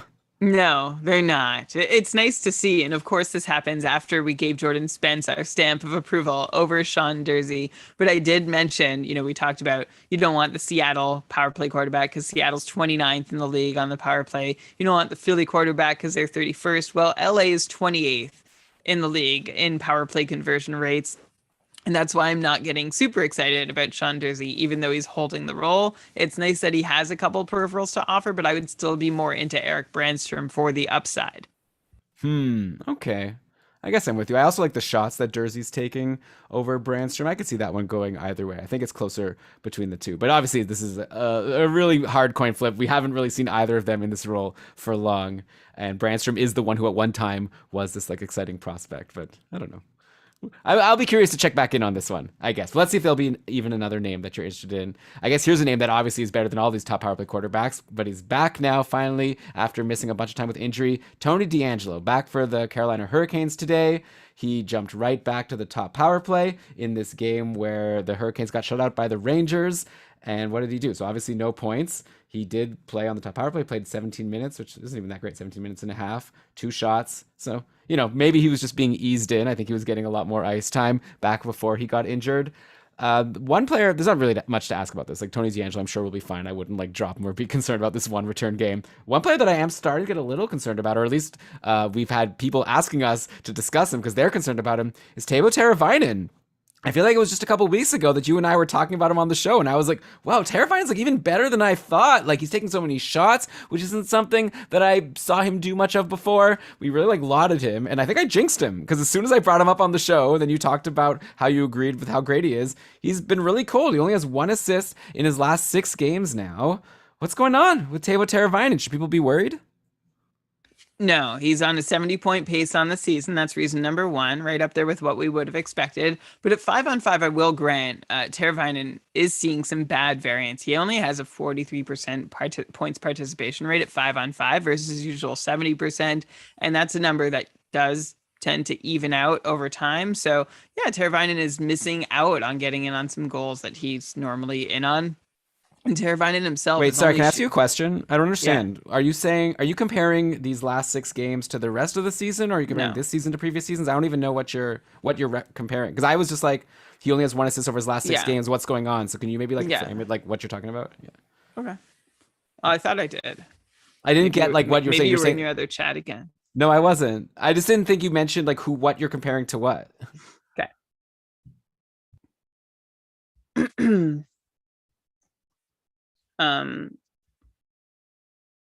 Just a sec. I was just like, should people be nervous about Teravainen? Yeah. So. I don't think people should be nervous about Teravainen. In the big picture, he's on a 70-point pace, which is about what we would have expected, even though he has had some runs this season where he's had fewer points than we would have thought. And that's because he's seeing some bad variance at 5-on-5 on the whole. Okay. So he's seen a 43% points participation rate, which is terrible. Forwards do not do that badly in getting in on goals scored while they're on the ice. Usually Teravainen gets in on 70% of the goals while he's on the ice. And I would expect that to balance out and regress. Teravainen's also shooting just 6% instead of the 10 to 12% that he's used to shooting over the last few seasons. the good news for Teravainen is that he's making up for a lot of this 5-on-5 bad variance. Like the reason you haven't been asking this question more through the season, Elon, is because he has already set a career high in 56 games played of 25 power play points, and Teravainen is pacing for 37 power play points on the season. That said, I know you're concerned about the last 5 games, and he's only taken 7 shots in those 5 games, which to me is a bit of a red flag. But the 2 shotless games came on the front end of this, and since then he has 7 shots in his last 3, which isn't perfect, but that is still about normal. If the zeros kept coming up in the shots column for Teravainen, I'd be more concerned, but he's already moved on from those. So I don't think there's anything to worry about. In fact, I think Teravainen has probably deserved a few more points than the I think Teravainen has probably deserved a slightly better pace than the 70-point pace he's on right now. And if it weren't for bad variance, we'd be seeing maybe even a career year from Teravainen. But now you're wondering if there's anything wrong with him. Short answer, there isn't. And I would just keep the faith. Yeah, he was still playing on the top line with Aho today. He was off that for a bit, but they got shut out, so maybe they'll change it again for the next game. But he's on the top power play. He's getting the good deployment. The shots are down a little bit, but yeah, I think he's earned enough leash. I agree with you that you can't be too concerned about Teravainen just yet, though. It's never fun when your star players go cold right before your fantasy playoffs. Makes you a little nervous. Hopefully he'll figure things out and get back on a roll. Carolina as a team, right, needs to figure out how to score some more goals, and hopefully they'll figure that out soon. I guess maybe today they probably played fine. I haven't seen any analysis. They took 40 plus shots on Georgiev. They just couldn't get anything by him. Sometimes you just have bad luck. You run into a hot goalie. Another outjury I wanted to discuss. We're in the outjury section of the show, by the way, for those of you keeping track. James Reimer returned for the Sharks last week, right in time for Adin Hill to be announced that his injury is worse than expected, which is kind of weird and too bad. Adin Hill came back from injury, had a shutout. Then they were like, oh, he's hurt again. And now he's worse than expected. So who knows when he'll be back. But luckily for San Jose, James Reimer is back. And it looks like he's just pulled off another win today. A really good game against Arizona. San Jose won 4-2, and Reimer stopped 23 of the 25 shots he faced. Before today, Reimer was up to a .916 save percentage on the season. So I think for the Shark, I think he's really good. I think he's going to be a volume guy, especially while Adin Hill is out. It's just a matter of if his body can hold up. If he can, I think he could be a potentially really valuable volume goalie for anyone who has them on their fantasy team.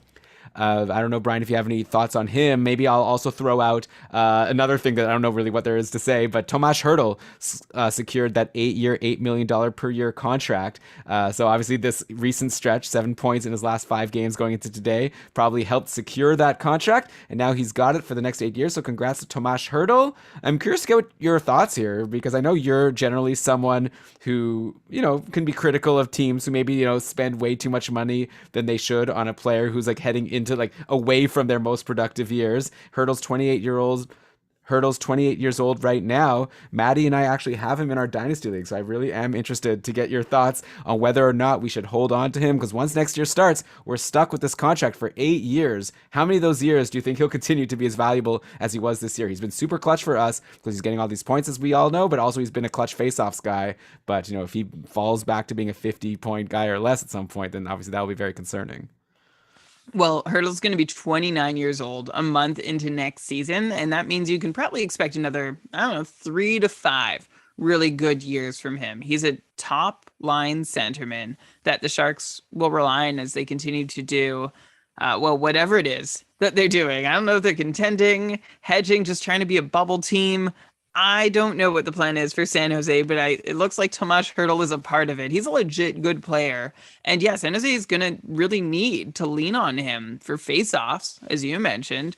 Couture is 32 years old already. Bonino's 33 years old. There's no apparent centers on the horizon that are going to come up and play a big role in the top 6. So that's good news for dynasty managers with Hertl, because that seems like he is slated to be leading this top line, especially if San Jose isn't giving up and, not falling into lottery picks where they might draft another centerman who might take time from Tomas Hertl. That's not appearing to happen either. So I don't think I would turf Hertl and figure that maybe by the end of his deal, the $8 million is going to feel like, I don't know, $6 million feels today, which is more manageable to deal with if you get stuck with him on your roster. Hertl's a good player, lots of faceoffs, going to play a big role with the Sharks, could hold at a 70-ish point plateau, and he should be okay. If I were you, I would hold on in my Dynasty League.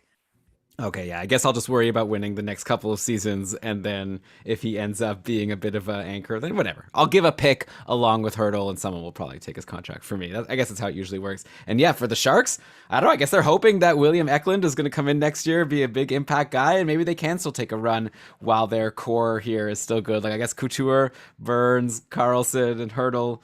Meyer, of course, like they have some good players. They just have like a problem with the depth around those guys, and even James Reimer is showing himself to be a pretty good goalie. So they just need to kind of fill out that depth, and obviously someone like Eklund could hopefully help with that, along with my guy who I forget what was his name, Jacob, the guy who I added to my dynasty team. I already forget his name. Megna. He got an assist. He got an assist since you said that. Jacob Megna is on the board tonight. Maddie, are you listening to this, buddy? I recommended to add him. I'm a brilliant genius. What can I say? I'm not even. Oh yeah, on a Timo Meyer goal. Look at that. What are his peripherals today? 2 blocks, 3 hits. Mwah! Jacob Megna, everybody. Anyway, okay, so another goalie that's returned recently is Jake Allen, who Ben and Lewis talked about on short shifts, and I will concur with them that this is looking like a guy that's going to be another volume goalie, just like James Reimer. So here's the part of the podcast where we're recommending potential goalies that might be available in free agency that I think are going to be in line for a lot of games coming up. The question is how good they'll be, and Jake Allen had some troubles earlier in the season, and it probably wasn't all his fault considering how terrible Montreal was. But this is a whole new Montreal team, right? This is the Martin St. Louis version of the Montreal Canadiens that are decent. And Allen's played 2 games so far. He led in 4 goals on 35 shots versus Dallas and an OT loss on Thursday. And you know how I feel about those OT goals against, so I'm going to consider this a 3 goals against game, which is very good. And then on Saturday, he stopped 29 of 30 versus the Sens for a 5-1 win. So 2 good starts for Allen. Are we basically, Brian, in line? Like, do you concur that at this point it's like Sam Montembeault, forget about him. Maybe he'll play on back-to-backs. Allen, as long as he's healthy, is going to play the majority of the games and maybe even will be a little better than he was in the first half of the year, since now it's a better version of the Montreal Canadiens since the coaching change? Yeah, a better version in some ways. The defense isn't better, but Jake Allen sure seems like the only quasi-stable option in net for Montreal. So they're probably pretty happy to have him, even just as like a recognizable name with some career track record. And Montreal has a marginally better defense to offer Jake Allen upon his return. They had the 29th ranked defense in the league, and I'm going by expected goals against. Before Marty St. Louis was introduced as the head coach, Montreal has jumped a little. They're now 24th in the league since St. Louis was hired, with a visible but not so substantial improvement in their expected goals against numbers. So Allen is playing behind a slightly better defense, which may be Marty St. Louis. It may just be noise, but the other thing that Allen might have going for him that he didn't before Marty St. Louis was hired is that the share of expected goals while Montreal is on the ice, they're seeing a higher percentage of it. They ranked 31st before in their expected share of goals, while they ranked 31st in the league before in their share of expected goals going by percentage, and now they rank 18th, and that speaks to the improvement more in Montreal's offense. And hey, run support helps, right? So that's good news for Jake Allen. Maybe a little closer to being able to pick up a win. Still going to be a challenging task on this Montreal team, but Jake Allen at least has a slightly easier path to it than he did before. Yeah, and hey, the thing with the cup full or in leagues that count volume, even if the defense isn't amazing, that might even be good because it's lots of shots against, as long as they don't totally, expose the goalie and the goalie ends up like letting in a bunch of goals and giving you a minus. Over in Montreal, also, they've had some other injuries, actually. Not only Jake Allen, Christian Dvorak is back, Jonathan Drouin is back, but it seems like all these guys are nobodies at this point. Kind of seems like the only line that matters at Montreal right now is that Suzuki, Caulfield, Anderson line, and Cole Caulfield. Wow, like he's been amazing lately. He's scored in 4 straight games. He now has 12 goals in his last 17 games. He only had 1 goal in 30 games before that. Brian, out of curiosity, how many goals do you think Cole Caulfield could have scored this season if Martin St. Louis was the coach right from the start? 50. No, I'm kidding. Who knows? I don't know. I don't know how many goals, but we did say when St. Louis was injured, like we thought that was a good chance for Caulfield. Wait, you said that St. Louis was injured? We did say. We did say when Marty St. Louis was hired that this was a good opportunity for Cole Caulfield to step up. And I don't know that I could claim that I knew it was going to be this good an opportunity, but now since Marty St. Louis was hired, Cole Caulfield has 12 goals in 17 games, add 10 assists for 22 points. He is scoring on 23% of his shots, which is, we don't know yet exactly where Cole Caulfield is going to shoot. If I had to guess, he's probably scored on nearly twice as many shots as we could expect him to going forward. But on the whole, Cole Caulfield is looking pretty good. And it's nice to see any kind of success after the start to the season that he had. So if you were able to grab him at the start of this run, congratulations. You've got someone really helpful to you through your fantasy playoffs. Yeah, man, kicking myself. Available, I'm sure, to everyone listening. He was available in free agency in like all of our leagues except for dynasty leagues. And some people were smart and got him at the right time. And now you're getting a guy who scores goals every single game. So congratulations. Over in Edmonton, we're still in outjuries here. Jesse Puljujarvi returned to the Oilers last week, jumped right to the second line with Draisaitl and Hyman. He was pointless versus Buffalo, but picked up 2 assists versus New Jersey on Saturday. Unfortunately for Jesse, it looks like he's lost his top power play job, at least for now, to Kyler Yamamoto, who's on a hot run, like Ben and Lewis discussed on the last episode. 7 points in 5 games now for Yamamoto, playing with McDavid and Evander Kane at even strength, and on the top power play with those guys, Draisaitl and Barrie. 4 games for Edmonton in each of the next 2 weeks. So now would be a good time to grab an Oiler. I would say Puljujarvi or Yamamoto, if they're available, make for interesting grabs. Of course, there's no way to know what the lines will look like 8 games from now. Like, a lot can change on the power play and at even strength. But Brian, if both of these guys were available between Puljujarvi and Yamamoto, who would you grab going into this big schedule over these next couple of weeks? Yeah, these lines can change all the time. And it's kind of funny that Yamamoto is now the one ahead of Puljujarvi in this race for deployment, because we knew Hyman and Kane were going to be guys who were competing for spots on that top unit and alongside McDavid and Draisaitl, but didn't see Yamamoto wiggling in there ahead of Puljujarvi. I think my hunch is that Puljujarvi is going to get his shot back at some point over this next stretch of games. He was doing really well before being injured, showing his worth, doing a good job of hanging on, even with Evander Kane and Zach Hyman coming into the picture. Of course, that was after a really long extended cold streak where he did almost nothing for a good 15 games or so. And so maybe he needs to earn it back a little bit more. Honestly, I think it's a coin toss about whether Puljujarvi or Yamamoto gets the better deployment from over this next stretch of Edmonton's schedule. I would lean Puljujarvi as the guy I would add to my team, just because I've seen him do more with this deployment than I've seen Yamamoto do with this deployment. So that's kind of a bet that 1, Puljujarvi will get his deployment back, and 2, that he'll actually do well enough to hold on to it once he gets that opportunity. Yeah, I mean, I can't really argue with you because it's just so hard to predict. Right now, Yamamoto's in the better spot, but like you said, there's definitely the possibility that changes soon. But I think if either of them are available, you'd want to take a look going into 2 big schedule weeks for the Oilers. Let's end the show. Oh, no, wait. Schedule weeks for the Oilers. Speaking of the Oilers, another top power play defenseman who definitely is not in the same caliber as most of the guys we've talked about. Maybe he's in the same conversation as D'Angelo, but maybe even better right now, Tyson Barrie, all of a sudden on a heater after he was seemed like such a bust for the majority of the season. Now he's on a run of 8 points in his last 5 games. He's had exactly 1 power play point in each of those last 5 games where this run has been going. Man, I traded him earlier in the year. I was feeling so smart about what I did. Now, all of a sudden, going to my fantasy playoffs, it's man, I wish I kind of had Tyson Barrie back. But, at this point, we should just expect this to continue to some extent, right? He's clearly in Coach Woodcroft's good graces. I don't think we have to worry about Bouchard or whoever taking Barry's spot. It seems like things are working. We're already almost done the season. There's no point in the Oilers changing things up now, I wouldn't think. So I don't know. What do you think? Is Barrie just going to keep this up? And obviously anyone who held on, or if he's available, rush to grab him immediately because he's clicking right now on that top power play? Compared to the other options we've shared on the show tonight, I would rush to grab Tyson Barrie if it's him alongside all those other guys. Like you said, Elon Barrie has a power play point in 5 straight games, even though we still should point out he's still ceding some top unit time to Evan Bouchard, and Barrie is still playing fewer minutes on average than last year. So I think it's a mix of things here, that Barrie is on a bit of a hot streak, but at least is doing something again, which we shouldn't overlook and just say, oh, it's not going to last.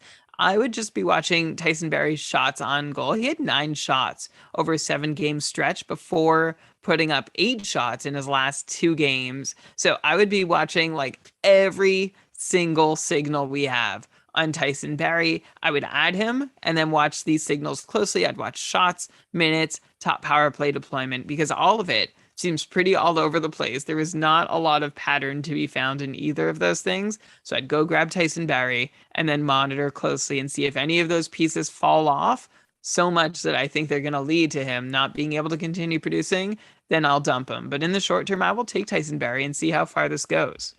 Yeah, I mean, we saw last year he was like, one of the top defensemen in fantasy just because of his offensive contributions. He's in the same spot. I like that. The new coach isn't burying him like the last one was. So, yeah, I mean, hard not to like him right now. By the way, we're seeing in the chat here, Shams is pointing out that Elias Pettersson is back today for Vancouver. So that's cool. I'm seeing the warm-up lines here for this game that's about to start versus Buffalo. Pettersson with Horvat and Besser, and JT Miller with Garland and Tanner Pearson. So once again, like we said in the last episode, you want those guys with exposure to JT Miller at this point. So Pearson and Garland make for decent streamers. Anyways, Brian, let's end the show with a couple of cold streaks. So we had a tweet from Scuba Steve asking, at Keeping Karlsson, any insight on Hintz and Dallas? Tyson Barrie's out there. I'm thinking of making a swap.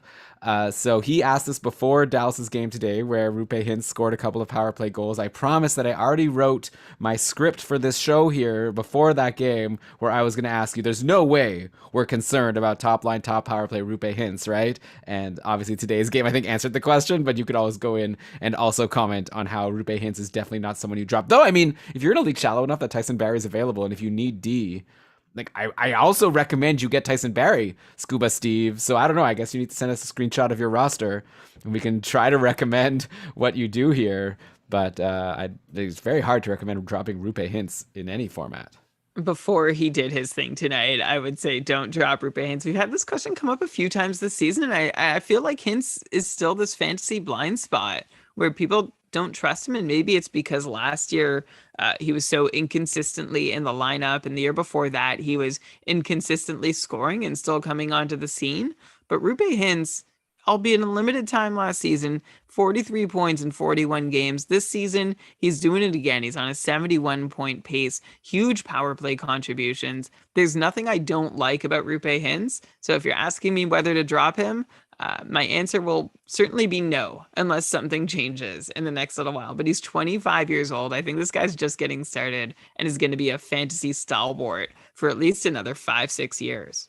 Yeah, or let's say at least while that line of Pavelski, Robertson, and Hintz is clicking, and like Pavelski's just gotten extended for another year, so who knows? Like maybe when there's a new center. Anyways, I wouldn't be worried though. Or yeah, I'm with you, Brian. Basically, I just wanted to say that thing about Pavelski. I don't even know why. By the way, on Dallas, Jake Ettinger, good for him getting the win today over Washington because he's been struggling a lot lately. But going into today, he had led in 3+ goals in 6 of his last 7 games. In the other game, he led in 2. So add today, another game letting in 2. But this was a good start. I wonder if Ettinger managers were starting to get concerned because he's been struggling. Braden Holtby still injured, so Ettinger's been getting all the starts. I wonder if it was maybe too much for him to get such a big volume of starts. He's still a young goalie. He's probably not used to this kind of thing, especially in the NHL.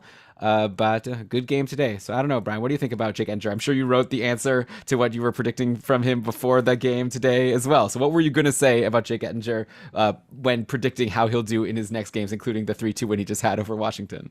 I was going to say it's good to notice that Ettinger's play has been declining, and it's not a bad theory that he might be getting tired. He's started 17 of the last 19 games for Dallas. He started 7 in a row before being given his last break.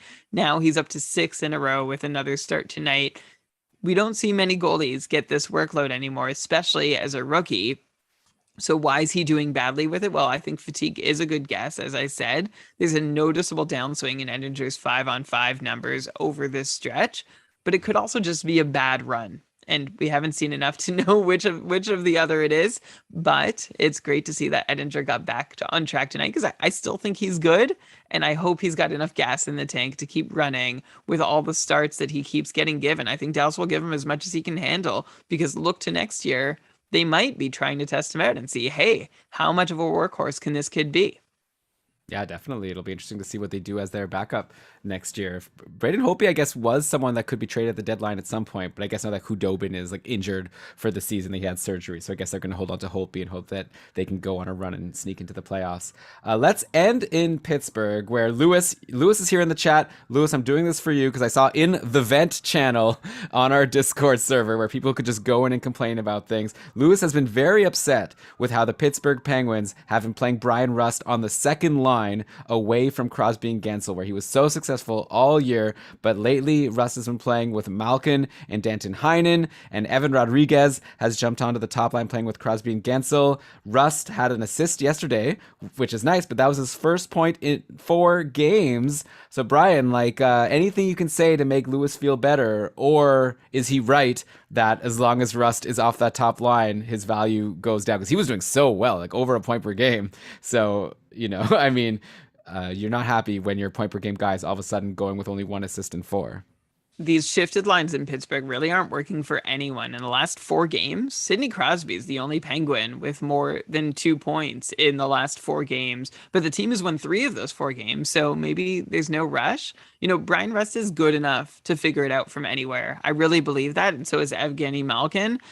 So yeah, maybe it's not as optimal as letting Rust continue rolling on Crosby's wing, sure, and I'm sorry to anyone who's feeling that sting. I can see Pittsburgh's thinking behind this, like not a bad idea to try some different looks heading into the playoffs. If you need to switch it up then, you might as well test some things out now. And in the meantime, I'm sure Malkin appreciates the upgrade from Kapanen to Rust on his wing. So maybe it's just a matter of time before things click. Or maybe it's just a matter of time before things get shuffled back to the way they were. Ultimately, it's unfortunate for anybody who has Brian Rust and is looking, yeah, you can blame the fact that he's away from Crosby as being the reason he's not producing for you now. But unfortunately, there's not a whole lot you can do for it, but wait for him to either figure it out with Malkin, which I think he's capable of, or get back up to the top line with Crosby, which he's also capable of. This is to say, I don't think you have much to worry about in the long term, but I'm sorry it's hurt you in the short term. Yeah, well, Lewis needs to win next week, I believe, to clinch the playoffs. He can correct me in the chat here, but Lewis is going to have one last obstacle, which is me in the couple. We're playing each other next week, and you know, like I said, I'm clinched, so like obviously I have to set my lineup. It's only fair for everyone else, but it's going to be a rare matchup where I won't be so sad if I lose. I'm rooting for Lewis to get in there, and if he could beat my awesome team, then all power to him. And obviously it'll help Lewis if Brian Rust maybe gets on that top line, or like you say, starts to figure things out with Malkin on the second line. Brian, this has been so much fun. We've been talking for a couple hours about all the trades and the injuries, outjuries, hot streaks. I feel like we could just keep talking forever, but we should probably wind down the show. Obviously, the main thing we've learned today is that Jacob Magna is better than Ivan Provorov. We've confirmed that, and a few other things. I hope the listeners have enjoyed the show as much as I have recording it. If you like the show, we'd, of course, love for you to give us a review on Apple Podcasts. A 5-star review is always so nice and doesn't cost you anything. Helps the show a lot, helps us like rise up the ranks. You can follow us on Twitter at Kevin Karlsson. Share your feedback with us. Let us know if there's anything you'd want us to do better or differently on the show. What else can I ask people to do? Oh, here's something you could do for yourself. Go to GameDayTweets.com. It's totally revamped, and it's got all the fantasy information you need, all powered by tweets. It's our new invention, okay? The idea is you don't go to some site and look at what they say the lines are, or, you know, what they say the goalie starts are, and you don't know the source. You know, where did this come from? Is this up to date? Like, on our site, Game Day Tweets, you see the line combination tweets. You see the goalie start tweets, the news tweets. It's all just there, and you know exactly when the tweet happened, like what's the source. You could decide if you trust it, but obviously we're only retweeting good, trusted sources. So hope you like it. We worked hard on it. GameDayTweets.com. What else, Brian, should I mention? Oh, our Patreon. The patrons of Keeping Karlsson, the lifeblood of Keeping Karlsson, like we said on our Patreon cast on Wednesday. That's going to be our new slogan, right? We haven't updated the Patreon site yet, but we probably should. The lifeblood of the podcast are our patrons. And if you are a patron of Keeping Karlsson, we thank you so much for your support all season long. And also remind you, if you're thinking like, okay, the season's almost over, time for me to, you know, cancel and move on with my life, maybe hold off because starting in April, we're going to do our, seasonal tradition of giving you all the perks, stay in the Discord, enjoy everything we do the Patreon cast for only like $1 a month instead of the $5 a month US that we normally ask for to unlock all of the perks. So you'll be able to just change your pledge, since we know obviously when the fantasy season is off and maybe supporting us isn't as valuable to you. But also we have some fun stuff coming up. Like as soon as the fantasy season is over, we're going to start gearing up for the KKPP, the Keeping Karlsson playoff pool, which is something we've done for the last couple of years, which is super fun. We do drafts every single round, and then if you rank high enough in your division for the playoff pool, then you make it to the next round, and then finally at the end there's the one winner standing. Plus over the offseason we do lots of fun stuff, ranking players, preparing for next year. So check it out. If you are a patron, please stick around. If you're not a patron, it's never too late to join keepingkarlsson.com/patron. But okay, Brian, my voice is going to get hoarse any second now, so I'm going to hand the mic over to you one last time. Why don't you go ahead and read us the credits? All right. This episode of the Keeping Karlsson Fantasy Hockey Podcast was presented by Dobber Hockey and powered by our patrons, including our super supporters, Patty, Rob, David, Derek, Tom, Andrea, Christopher, Flash, and our newest one, Tyler. Thanks a lot for being on board with us. Thank you, as always, to our Cupful coordinator, Kevin A. Bear, and our team of co-commissioners. For more on the Keeping Karlsson Ultimate Patron Fantasy League, go to kkupfl.com. And thanks to Shams and Elon for all the work they put in to keeping you up to date at GameDayTweets.com. You can also follow our Short Shifts host. We've got 2 episodes of Short Shifts coming this week. You can follow Ben and Lewis at Short Shifts KK, and also follow Dave Betton of the NHL Stream Scheme, linked in our show notes at NHL Stream Scheme. Logo art by BrandonWeeb.com. Outro music by Pat Roach. This episode was researched with help from Dobber Hockey, Frozen Tools, Dobber Prospects, Natural Stat Trick, Evolving Hockey, Cap Friendly, The Athletic, HockeyGoalies.org, Hockey Reference, Hockey Viz, Hockey Database, Elite Prospects, NBC Sports Edge, and Yahoo. Great job as always, Brian. Once again, like I said, we had so much fun. BrandonWeeb.com, by the way, who you just mentioned, does our logos. Brandon, I'm going to be reaching out to you soon to actually ask for some more logos. So I don't need to do that. Okay, forget it. Great job as always, Brian. So much fun to do this with you every single Sunday. What should I say here? Great job as always, Brian. So much fun to do this with you every single Sunday. And of course, like you said, Ben and Lewis will give us a couple of shows to break down the final trades that happen tomorrow. I'm really interested to see what's going to happen there. And then, of course, I'll talk to you next Sunday. What should I do to keep myself occupied until I wait for that glorious day? If you're looking for something to keep yourself occupied, you can look after your fantasy hockey team. But if you want to help everybody, okay, fine. If you're looking to keep yourself occupied, then take care of your fantasy team, but also take care of each other by doing all you can to make sure that fantasy hockey is for everyone. Boom. Stefan asked about here in the chat if we talked about Hamilton's fantasy value. I think we talked about him in the Patreon cast, right? I think it was on the show last week. It's concerning. Yeah. I'm hoping Severson gets traded tomorrow. It's bad. I said last week, it's bad. Ugh. He's not even shooting the way he was shooting. Well, probably he shoots more on the power play, right? Yeah, exactly. Get him back. What are they doing? What are these teams being so rude? It's not like the Devils are doing well. It's not like it's going well. Put Hamilton on the top power play. It's like put Chychrun on the top power. Well, I guess again, I don't know. The thing is it's going well for Severson. It's going well for Gostisbehere in Arizona, but not for the people that we drafted expecting to be good. Who are these coaches? These teams suck. Anyway. These coaches think they're smart. They think they're smarter than us. Yeah. I mean, yeah. Are they? I don't know. Probably the coaches are. Some of them. The GMs, I don't know. I still contend that if we could get a good contingent, all of tier 1 of the cupful, or all the most active patrons on our Discord, I'll bet you we can, as a team, do better as a GM than some of the GMs in the league. I agree. Well, I think everybody thinks that. But I'm not even saying me alone. I don't even know why. What made teams decide that you need to have a single person? Why not just have a team making decisions? I mean, they do have a team making decisions, but there's why got do you need to to have one? There's got to be one person who has the final say. We could do it could be a vote in the end.